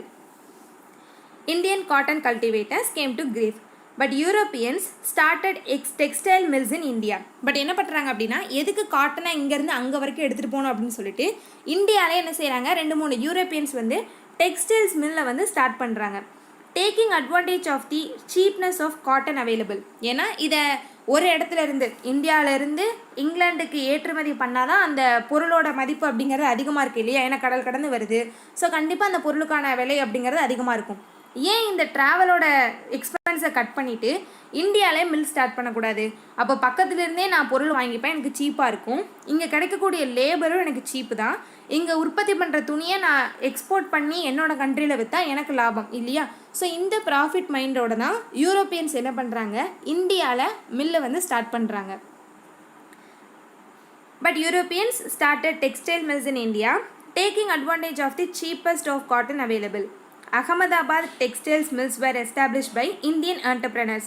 இது போக யூரோப்பியன்ஸ் போகவும் இந்தியன்ஸ் என்ன செய்கிறாங்க அப்படின்னா இந்த மில் அப்படிங்கிற விஷயங்களெல்லாம் ஸ்டார்ட் பண்ணுறாங்க. Both Ahmedabad and Bombay became prominent centers of cotton mills. By 1914, there were 129 spinning, weaving and other cotton mills within Bombay Presidency. ரொம்ப அதிகமாக என்னது ஒரு சின்ன காலகட்டத்தில் அதிகமான மில்ஸ் வந்து அது வர ஆரம்பிக்குது. 1875 to 76 and 1913 to 14, the number of cotton textile mills in India increased from 47 to 271. 47 இருந்தது, 271 மில் வந்து ஸ்டார்ட் பண்ணுற மாதிரி இந்த காலகட்டத்தில் அதிகரிச்சிருக்கு. An important landmark in the establishment of industries in India was the expansion of the railway system in India. Industries வந்து அதிகமாக நடக்கிறதுக்கு இன்னொரு முக்கிய காரணம் என்ன அப்படின்னு பார்த்தீங்கன்னா இந்தியாவில் இருந்த ரயில்வே சிஸ்டம். இதை கூட ஆங்கிலேயர்கள் முழுக்க அவங்களோட தேவைக்காக தான் ரயில்வே கனெக்ஷன் வந்து கொடுத்தாங்க, சரியா? பட் இருந்தாலும் இது இந்தியாவோட இண்டஸ்ட்ரி வந்து அதிகப்படியாக வளர்கிறதுக்கு ஹெல்ப் பண்ணிருச்சு. த ஃபர்ஸ்ட் பேசஞ்சர் ட்ரெயின், முதல்ல பயணிகள் ட்ரெயின் அப்படிங்கிறது எப்போ வருது? 1854, கனெக்டிங் பாம்பே வித் தானே, சரியா? மும்பையிலேருந்து தானேக்கு போகக்கூடிய ஒரு லைன் தான் அது. By the first decade of the 20th century, railways was the biggest engineering industry in India. முதல்ல ஸ்டார்ட் பண்ணுறது இண்டஸ்ட்ரிக்கு வந்து பேஸே ரயில்வேஸ் தான், அது ரொம்ப பெரிய அளவில் பண்ணுறாங்க. The British managed industry run by railway companies employed 98,000 persons in 1911. The advent of railways and other means of transport and communication facilities helped the development of various industries. So இது வந்து என்ன பண்ணுது அப்படின்னா லிங்க் பண்ண ஆரம்பிச்சிட்டு இந்தியாவில் இருக்கக்கூடிய ஒவ்வொரு சின்ன பகுதிகளையும் பெரிய பகுதிகளோட கனெக்ட் பண்ணுது இல்லையா? ஸோ கம்யூனிகேஷன் அப்படிங்கிறது பாசிபிள், ஏதாவது டிரான்ஸ்போர்ட் அப்படிங்கிறது பாசிபிள். ஸோ இது வேகமாக இண்டஸ்ட்ரீஸ் ஃபார்ம் ஆகிறதுக்கு ஹெல்ப் பண்ண ஆரம்பிச்சிருச்சு. ட்ரெயின் டிரான்ஸ்போர்ட் அப்படிங்கிறது, இந்த ரயில்வே சிஸ்டம் அப்படிங்கிறது மக்களை ஒரு இடத்துலேருந்து இன்னொரு இடத்துக்கு கூட்டிகிட்டு போதோ இல்லையோ சரக்குகளை ஒரு இடத்துலேருந்து இன்னொரு இடத்துக்கு எடுத்துகிட்டு போகிறதுக்கு ரொம்ப ஹெல்ப் பண்ணிச்சு. ஸோ இது வந்து இண்டஸ்ட்ரி அதிகமாகிறதுக்கு ஒரு பெரிய factor. Jute was yet another industry that picked up in India in the late 19th and early 20th century. காட்டனுக்கு அப்புறம், காட்டன் ரயில்வேக்கு அப்புறம் எது அதிகமாக இருந்தது அப்படின்னு பார்த்தீங்கன்னா ஜூட்டு. The first jute mill in Calcutta was founded in 1855. நம்மளை கன்ஃபியூஸ் பண்ணுறதுக்கான விஷயங்கள் இன்னொன்று எதுக்கு பாருங்களேன். ஃபஸ்ட்டு காட்டன் மில் எது நமக்கு தெரிஞ்சிருக்கணும், ஃபஸ்ட்டு ஜூட் மில் எது அப்படின்னு தெரிஞ்சிருக்கணும். ஆனால் நம்மளோட மைண்ட் எக்ஸாக்டாக அந்த ஃபஸ்ட் அப்படிங்கிற வேர்டை பார்க்கும், மில் அப்படிங்கிற வேர்டை பார்க்கும், நடுவில் என்ன கேட்டிருக்காங்க அப்படின்னு பார்க்காது. ஸோ கேள்வியை 2 தடவை வாசிக்கணும். ஃபஸ்ட்டு ஜூட் மில் எங்கே ஸ்டார்ட் பண்ணுறாங்க? கல்கட்டாவில் 1855. The growth of jute industry was so rapid and by 1914 there were 64 mills in Calcutta Presidency. However, unlike the Bombay textile industry, these mills were owned by Europeans. பாம்பேல இருந்த cotton mill எல்லாமே யார் இருக்கிறாங்க அப்படின்னா Indian entrepreneurs இருக்கிறாங்க, சரியா? ஆனால் பெங்காலில் இருந்த கல்கட்டாவில் இருந்த இந்த ஜூட் மில்லோட ஓனர் யாராக இருக்காங்க அப்படின்னு பார்த்தீங்கன்னா ஐரோப்பியர்களாக இருக்கிறாங்க.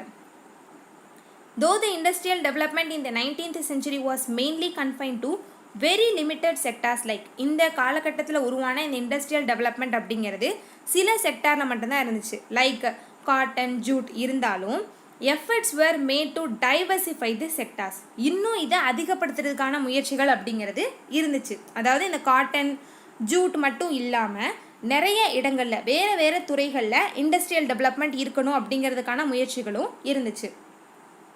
Bengal Coal Company was set up in 1844 in Raiganj by Dwaraknath Tagore, grandfather of Rabindranath Tagore. இங்கே தாகூர் ஃபேமிலி வந்துட்டாங்க.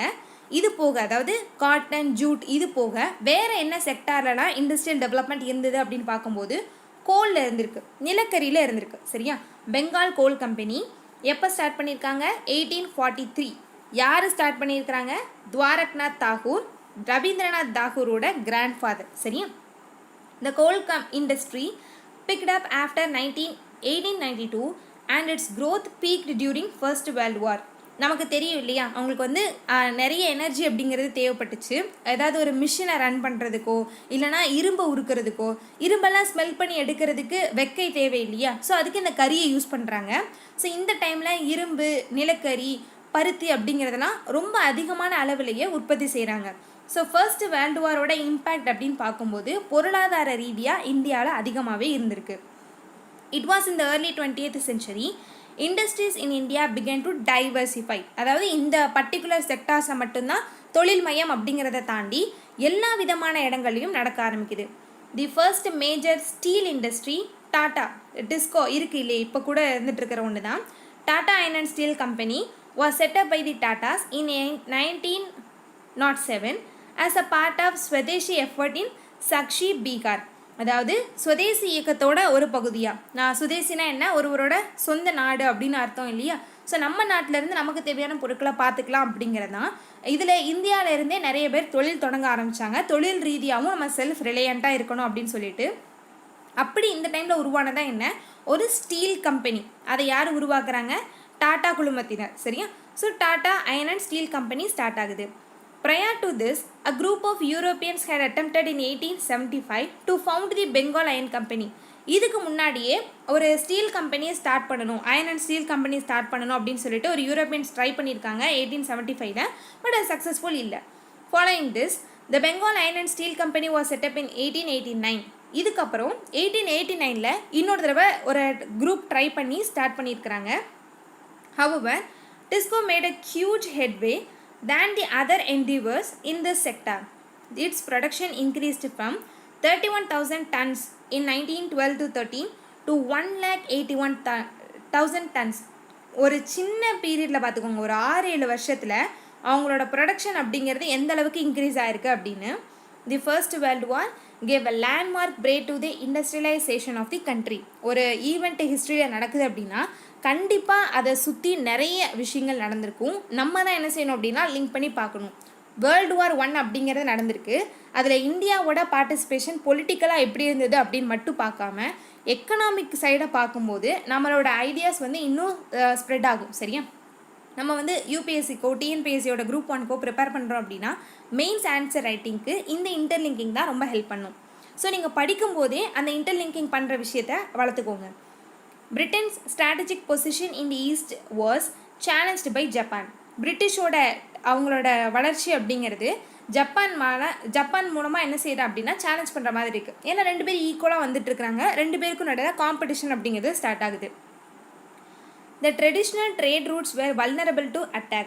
To meet the requirements, development of industries in India became necessary.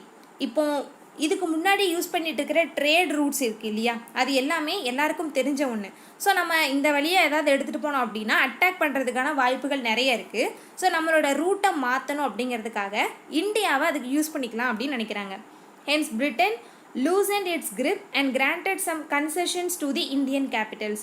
So இந்தியாவோட தயவு இல்லாமல் இந்தியாவில் எந்த விதமான மாற்றத்தையும் கொண்டு வர முடியாது இல்லையா. ஸோ அவங்களோட கொள்கைகளை கொஞ்சம் தளர்த்திக்கிட்டு இந்தியன் கேபிட்டலிஸ்ட்டை வந்து அவங்க கைக்குள்ளே வச்சுக்கணும் அப்படின்னு நினைக்கிறாங்க. Comparative relaxation of control by the British government and the expansion of domestic market due to the war facilitated the process of industrialization. இந்தியர்கள் யாராவது தொழில் தொடங்கணும், உள்நாட்டில் ஏதாவது ஒரு விஷயம் செய்யணும் அப்படின்னா அதை பண்ணவே கூடாது அப்படிங்கிறதுக்காக தான் நிறைய அடக்குமுறைகள்லாம் அவங்க செஞ்சு வச்சுருந்தாங்க. பட் இப்போ அவங்களுக்கு வேறு வழியே இல்லை, ஏதாவது செய்யணும், ஏன்னா வார் டைம் வேறு இல்லையா. ஸோ நீங்கள் பண்ணிக்கோங்க, நீங்கள் வந்து இன்ஸ்டாலேஷன் ஃபீ அந்த மாதிரிலாம் எதுவும் கொடுக்க வேண்டாம், நீங்கள் வந்து என்ன செய்யுங்க, இண்டஸ்ட்ரி ஸ்டார்ட் பண்ணுங்கள், கவர்மெண்ட் கிட்டேருந்து உங்களுக்கு சப்போர்ட் கூட வருது அப்படிங்கிற மாதிரியான நிறைய விஷயங்கள் சொல்லி இந்தியாவில் இண்டஸ்ட்ரியலைசேஷன் நடக்கிறதுக்கு அவங்களுக்கு தெரிஞ்சும் தெரியாமலே என்ன செய்கிறாங்க அப்படின்னா ஹெல்ப் பண்ணிடுறாங்க. இந்தியாவில் இண்டஸ்ட்ரியலைசேஷன் ஸ்டார்ட் ஆகுது. For the first time an industrial commission was approved in 1916. During the war period, the cotton and jute industries showed much growth. Steel industry was yet another sector marked by substantial growth. நம்ம discuss பண்ண விஷயங்கள் இங்கே ரிட்டனில் இருக்குது. So நமக்கு அந்த background என்ன நடந்திருக்கும் அப்படிங்கிற ஐடியா இருந்தால் போதும், ரீட் பண்ணும்போது நம்மளுக்கு புரிஞ்சிடும். நமக்கு தெரியும் காட்டன் அண்ட் ஜூட் இண்டஸ்ட்ரியோட க்ரோத் அதிகமாக இருந்துச்சு. ஸ்டீல் அப்படிங்கிறது வாருக்கு கண்டிப்பாக தேவைப்படக்கூடிய ஒன்று, ஸோ அதோட க்ரோத்தும் அதிகமாக இருந்துச்சு. அதர் இண்டஸ்ட்ரீஸ், இதை தாண்டி ஜூட், காட்டன், அப்புறம் ஸ்டீல், இதை தாண்டி வேறு என்ன இண்டஸ்ட்ரீஸ்லாம் வளர்ச்சி அடைஞ்சது அப்படின்னு பார்த்தீங்கன்னா paper, chemicals, cement, fertiliser, tanning, etcetera. The first Indian owned paper mill, Cooper paper mill was set up in 1882 in Lucknow. இங்கே நமக்கு ஃபேக்ட் வருது, முதல்ல ஒரு காகித ஆலை வந்து எங்கே ஸ்டார்ட் பண்ணாங்க, யார் ஸ்டார்ட் பண்ணாங்க அப்படின்னு. Following this, Titaghur paper mill and Bengal paper mill both owned by Europeans. இதுக்கப்புறம் யூரோப்பியன்ஸோட தலைமையிலான பேப்பர் மில்ஸும் இருக்குது. Cement manufacturing began in 1904 in Madras with the establishment of South Indian Industries Limited. Tanning industry began in the late 19th century and a government leather factory was. எல்லா இடம் நம்மளோட அந்த product வந்து மாறிக்கிட்டே இருக்குது பார்த்தீங்களா, பேப்பர்லேருந்து போய் இப்போ லெதருக்கு வந்திருக்கு. செட்டப் இன் 1860 இன் கான்பூர். ஃபர்ஸ்ட்டு லெதர் ஃபேக்ட்ரி எங்கே ஸ்டார்ட் பண்ணியிருக்காங்க, கான்பூரில். ஸோ இதை நீங்கள் புக்கில் இப்படியே பார்த்துட்டு இருந்தீங்க அப்படின்னா கண்டிப்பாக கன்ஃபியூஸ் ஆயிரும். ஸோ ஒரு பேப்பர் எடுத்து எழுதி வச்சுருங்க. ஃபஸ்ட்டு காட்டன் மில் எங்கே, ஃபஸ்ட்டு ஜூட் மில் எங்கே, ஃபஸ்ட்டு லெதர் ஃபேக்ட்ரி எங்கே, ஃபஸ்ட்டு பேப்பர் மில் எங்கே, யார் ஸ்டார்ட் பண்ணா, இதில் யூரோப்பியன்ஸ் முதல்ல கொண்டு வந்தாங்களா, இந்தியன்ஸ் முதல்ல கொண்டு வந்தாங்களா, இப்படி தான் நோட்ஸ் எடுக்கணும். ஸோ இந்த மாதிரி நோட்ஸ் தான் நமக்கு ரிவிஷன் டைமில் ஹெல்ப் பண்ணும். தி first Indian won't national tannery was established in 1905 in Calcutta. The gold mining in Kolar also started in the late 19th century in the Kolar mining field, Mysore. The inner war period registered growth in manufacturing industries. Interestingly, the growth rate was far better than Britain and even better than the world average. So இந்த டைமில் நம்மளோட manufacturing இண்டஸ்ட்ரீஸோட performance ரொம்ப அதிகமாக இருக்குது, பிரிட்டனை விட அதிகமாக இருக்குது, வேர்ல்டோட ஆவரேஜை விட கூட நல்லா இருக்குது. After a short slug in 1923 to 24, the output of industrial industry began to pick up. During the interwar period, the number of looms and spindles increased considerably. ஒவ்வொரு காலத்துக்கு ஏற்ப தேவை ஏதாவது ஒன்று அதிகமாகும் போதும் ஒவ்வொரு செக்டார் தனிப்பட்ட முறையில் வளர்ச்சி அடைஞ்சிக்கிட்டே இருக்குது. In 1929 to 30, 44% of the total amount of cotton piece goods consumed in India came from outside, but by 33 to 34, after the Great Depression, the proportion had fallen to 20%.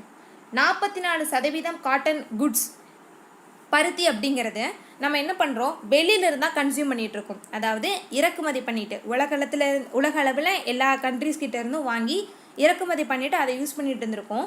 But இந்த கிரேட் டிப்ரெஷனுக்கு அப்புறம் இந்தியாவில் சொந்த தொழிற்சாலைகள்லாம் start பண்ணதுக்கப்புறம் நம்மளோட இந்த foreign consumption அப்படிங்கிறது 24% மேலே குறைஞ்சி 20% வந்திருக்கு. பாதிக்கு பாதி நம்ம குறைச்சிருக்கோம் இல்லையா. ஸோ என்ன அர்த்தம், உள்நாட்டு உற்பத்தி இங்கே அதிகமாக இருக்குது அப்படின்னு அர்த்தம். Other two industries which registered impressive growth were sugar and cement. இதே மாதிரி காட்டன் மாதிரியே வேறு எந்த ரெண்டு இண்டஸ்ட்ரி இந்த மாதிரியான ரிசல்ட் கொடுத்தது அப்படின்னு பார்த்தீங்கன்னா சுகரும் சிமெண்ட்டும். The interwar years saw a growth in the shipping industry too. The Scindia Steam Navigation Company was the pioneer. Shipping இண்டஸ்ட்ரியிலேயே என்ன செய்யுது, தேவைப்படுது. இது எல்லாமே என்ன போருக்கு தேவைப்படுற கருவிகளாக இருக்குது இல்லை, பார்த்தீங்களா, கப்பல்கள் அவங்களுக்கு தேவைப்படுது. பட் இது வந்து என்ன செய்யுது அப்படின்னா இந்த சைடில் இந்தியாவில் இண்டஸ்ட்ரியலைசேஷனை பூஸ்ட் பண்ணியிருக்கு. ஸோ இது எல்லா காரணங்களுமே இந்தியாவில் இப்போ இருக்கக்கூடிய தொழில்மயமாக்கலுக்கான பேக்ரவுண்ட் தான். In 1939, they even took over the Bombay Steam Navigation Company Limited, a British concern. 8 Indian concerns were operational in this sector. A new base of production began with the Second World War, which led to the extension of manufacturing industries to machineries, aircrafts, locomotives and so on. இது இந்த மாதிரி சின்ன சின்ன பொருளை தாண்டி இன்னும் அதிகமாக உற்பத்தி செய்கிறாங்க. மெஷின் உற்பத்தி பண்ணுறது, ஏர்கிராஃப்ட்டு, லொக்கமேட்டிவ்ஸ் அப்படின்னா ட்ரெயினுக்கான இன்ஜின் இருக்குது இல்லையா, அந்த இன்ஜின்ஸ் ஸ்டார்ட் பண்ணுறது இப்படின்னு சொல்லிட்டு நிறைய இண்டஸ்ட்ரீஸ் இந்தியாவில் உருவாக ஆரம்பிச்சிட்டு. இந்தியாவில் முதல்ல ஒரு இந்தியன் ஸ்டீல் கம்பெனி ஸ்டார்ட் பண்ணது டாடா குழுமத்தினர் அப்படின்னு பார்த்தோம் இல்லையா. அதை ஸ்டார்ட் பண்ண ஜாம்ஷெட்ஜி டாட்டாவை பற்றி என்ன செஞ்சுருக்காங்க அப்படின்னா ஒரு ஹிண்ட் கொடுத்துருக்காங்க, நம்ம அதை பார்க்கலாம். Jamsetji Nusserwanji Tata, popularly known as JN Tata, came from a Parsi. நம்ம ஈரான்லேருந்து நிறைய பேர் இடம்பெயர்ந்து வந்திருப்பாங்க, இந்தியாவில் தங்கியிருப்பாங்க, நம்ம பார்த்துருப்போம் இல்லையா. ஸோ அப்படி வந்தவங்க யார், பார்சிகள். இவங்க வந்து ஜொராஸ்ட்ரியன் அப்படின்னு சொல்லுவாங்க, ஏன்னா எங்களோட மதம் வந்து Zoroastrianism. Business family in Navsari, Baroda. இந்த பார்சி இன மக்கள் என்ன செய்வாங்க அப்படின்னா பிஸ்னஸ் பண்ணுறது தான் அவங்களோட தொழிலே. நம்ம ஒவ்வொரு குரூப்பும் ஒவ்வொரு விதமான தொழில் செய்வாங்க, நம்ம பார்த்துருப்போம் இல்லையா, கேஷுவலாகவே பார்ப்போம். ஸோ அந்த மாதிரி இவங்க என்ன பண்ணுவாங்க அப்படின்னா வியாபாரம் செய்தல், வணிகம் செய்தல் தான் அவங்களோட தொழில். The first successful Indian entrepreneur, he is called the father of the Indian modern industry. முதல்ல மாடர்ன் இண்டஸ்ட்ரியை ஸ்டார்ட் பண்ணி வச்சதுக்கான பிள்ளையார் சொல்லியே ஜேஎன் டாட்டா கிட்ட தான் ஸ்டார்ட் ஆகும். ஸோ அதனால் இவங்க என்ன சொல்கிறாங்க அப்படின்னா father of the Indian modern industry. In order to help his father's business, he traveled all over the world and this exposure helped him in his future endeavors. அவரோட தந்தைக்கு வந்து ஒரு ஆசை, சரி ஒரு பெரிய நிறுவனத்தை வந்து எஸ்டாப்ளிஷ் பண்ணணும் அப்படின்னு சொல்லிட்டு ரொம்ப நாளாக அதுக்கு உலகம் ஃபுல்லாக தேடிக்கிட்டே இருப்பார், ஏதாவது ஒரு பிளேஸில் ஏதாவது ஒரு விஷயத்தை ஸ்டார்ட் பண்ணிடலாமா அப்படின்னு. ஸோ அந்த ஐடியா தான் இந்தியாவில் ஒரு பெரிய கம்பெனியை ஸ்டார்ட் பண்ணுறதுக்கு டாட்டாக்கு வந்து ஹெல்ப் பண்ணியிருக்கும். அதுவும் ஸ்டீல் இண்டஸ்ட்ரி. நிறைய சர்வேஸ்லாம் பண்ணி நிறைய இடத்துங்களுக்கு போய் தேடி நிறைய ரிசோர்ஸஸ்லாம் கலெக்ட் பண்ணதுக்கப்புறம் தான் இந்த ஸ்டீல் கம்பெனியவே அவங்க ஸ்டார்ட் பண்ணியிருப்பாங்க.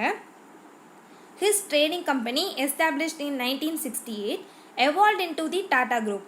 A nationalist, he called one of the mills established in Kurla, Bombay, Swadeshi. இவர் வந்து ஒரு நேஷனலிஸ்ட். சரியா, நிறைய பிஸ்னஸ்மேன் கூட இந்தியனோட ஃப்ரீடம் ஸ்ட்ரகிளில் வந்து ஈடுபட்டிருப்பாங்க, நம்ம பார்த்துருப்போம் இல்லையா. தொழிலாளர் சார்ந்தவங்களாக இருக்கட்டும், நிறைய வேரியஸ் பேக்ரவுண்ட் இருக்கிறவங்க கூட இந்தியாவோட ஃப்ரீடம் ஸ்ட்ரகிளில் பார்ட்டிசிபேட் பண்ணியிருக்கிறாங்க. ஸோ இவர் ஒரு நேஷனலிஸ்ட் தான். ஸோ பாம்பேயில் இருக்கக்கூடிய ஒரு மில்லுக்கு அவர் என்னென்ன பேர் வச்சுருக்கிறாங்க அப்படின்னு பார்த்தீங்கன்னா ஸ்வதேஷி அப்படின்னு சொல்லியிருக்கிறாங்களாம். His children Dorabji Tata, Ratanji Tata followed his dream and it was Dorabji Tata who finally realized the long-term dream of his father. So Dorabji Tata தான் என்ன செய்கிறாங்க, அவரோட தந்தையோட கனவை நிறைவேற்ற விதமாக ஒரு கம்பெனியை வந்து எஸ்டாப்ளிஷ் பண்ணுறாங்க, iron and steel company, 1907. His enthusiasm was such that he spent 2 years in US to learn from the American iron industries. எப்படி, ஏன்னா இந்தியாவில் இதுக்கு முன்னாடி யாரும் பண்ணதில்லை, அது ஒரு இந்தியன் பண்ணதில்லை இல்லையா. ஸோ எப்படி இதை ஸ்டார்ட் பண்ணணும் அப்படிங்கிறத கற்றுக்கிறதுக்காகவே 2 வருஷம் யூஎஸில் வந்து spend பண்ணியிருக்காங்களாம். His yet another dream to set up a hydroelectric company did not materialize during his lifetime. இவரோட இன்னொரு கனவு என்ன அப்படின்னு பார்த்தீங்கன்னா ஹைட்ரோ எலக்ட்ரிக் கம்பெனி ஒன்று ஸ்டார்ட் பண்ணுறது. பட் அவரோட லைஃப் டைமில் அதை செய்ய முடியல. However, the first major hydroelectric project, Tata Hydroelectric Company, was set up in 1910. With great foresight, the Tatas founded the Indian Institute of Science in Bangalore. இதை வந்து என்ன செஞ்சுட்டாங்க, அவங்களுக்கு அப்புறம் வந்தவங்க வந்து என்ன செஞ்சுட்டாங்க அப்படின்னா செஞ்சுட்டாங்க. டாடா ஹைட்ரோ எலக்ட்ரிக் கம்பெனி அப்படிங்கிறது 1910 வந்து ஸ்டார்ட் ஆகுது. இதை தொடர்ந்து இந்தியன் இன்ஸ்டிடியூட் ஆஃப் சயின்ஸ் அப்படிங்கிறத பெங்களூர்லேயும் டாடா குழுமத்தினர் தொடங்குறாங்க. ஸோ இது ஒரு இண்டிவிஜுவலாக இந்தியாவோட எக்கனாமிக் க்ரோத்துக்கு ஒரு குரூப் ஆஃப் பீப்புள் பண்ண கான்ட்ரிபியூஷன் அப்படின்னு நம்ம சொல்லலாம். இதை பேஸாக வச்சு தான் அடுத்தடுத்து என்ன செய்கிறாங்க, இந்தியாவிலேருந்து ஆண்டர்பிரினர்ஸ் அப்படிங்கிறவங்க அதிகமாக வராங்க. Industrial development in Tamil Nadu during the depression. சரி, நம்ம இந்திய அளவில் என்ன நடந்துச்சு அப்படின்னு பார்த்தோம் இல்லையா, தமிழ்நாட்டில் எப்படிலாம் மாறி இருக்கு அப்படின்னு பார்க்கலாம். த industrial growth in the Madras presidency was substantial in Coimbatore after Stanes mill. நம்ம தமிழ்நாடு சம்மந்தப்பட்ட ஏரியா வந்து ரொம்ப இம்பார்ட்டன்ட் ஆனது. கண்டிப்பாக இதுலேருந்து கொஸ்டின்ஸ் நம்ம ஷுவராக எதிர்பார்க்கலாம். ஸோ இதெல்லாம் அதிக இம்பார்ட்டன்ஸ் கொடுத்து படிங்க.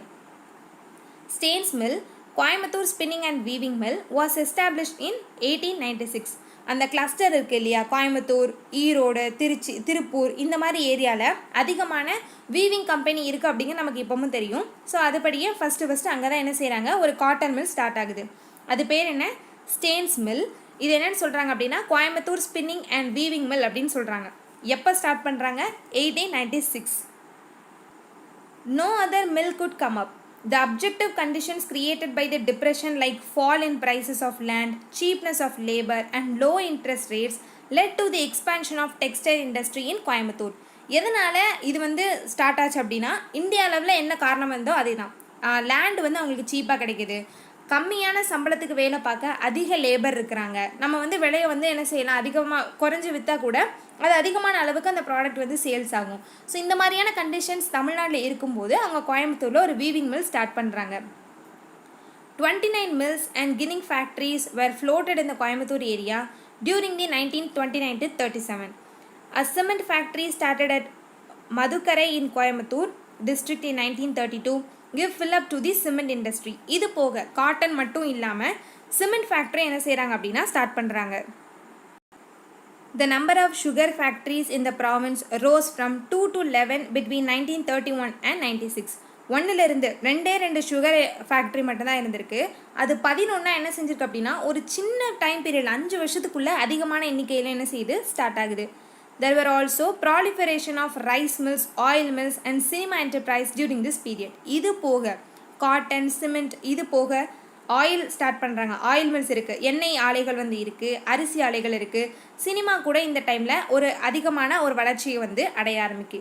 ஸோ இது எல்லாமே உலக பெருமந்தத்தினால இந்தியாவில் ஏற்பட்ட மாற்றங்கள். ஸோ இந்த டைமில் அதாவது இந்த 1930s எப்படி இருந்துச்சு, அதில் என்ன மாதிரியான சேஞ்சஸ் இருந்தது அப்படிங்கிறது தான் இந்த லாஸ்ட் 2 லெசன்ஸ் வந்து கவர் பண்ணியிருக்கு. இதுக்கப்புறம் என்ன நடந்திருக்கு அப்படிங்கிறத நம்ம நெக்ஸ்ட் வீடியோவில் பார்க்கலாம். தேங்க்யூ.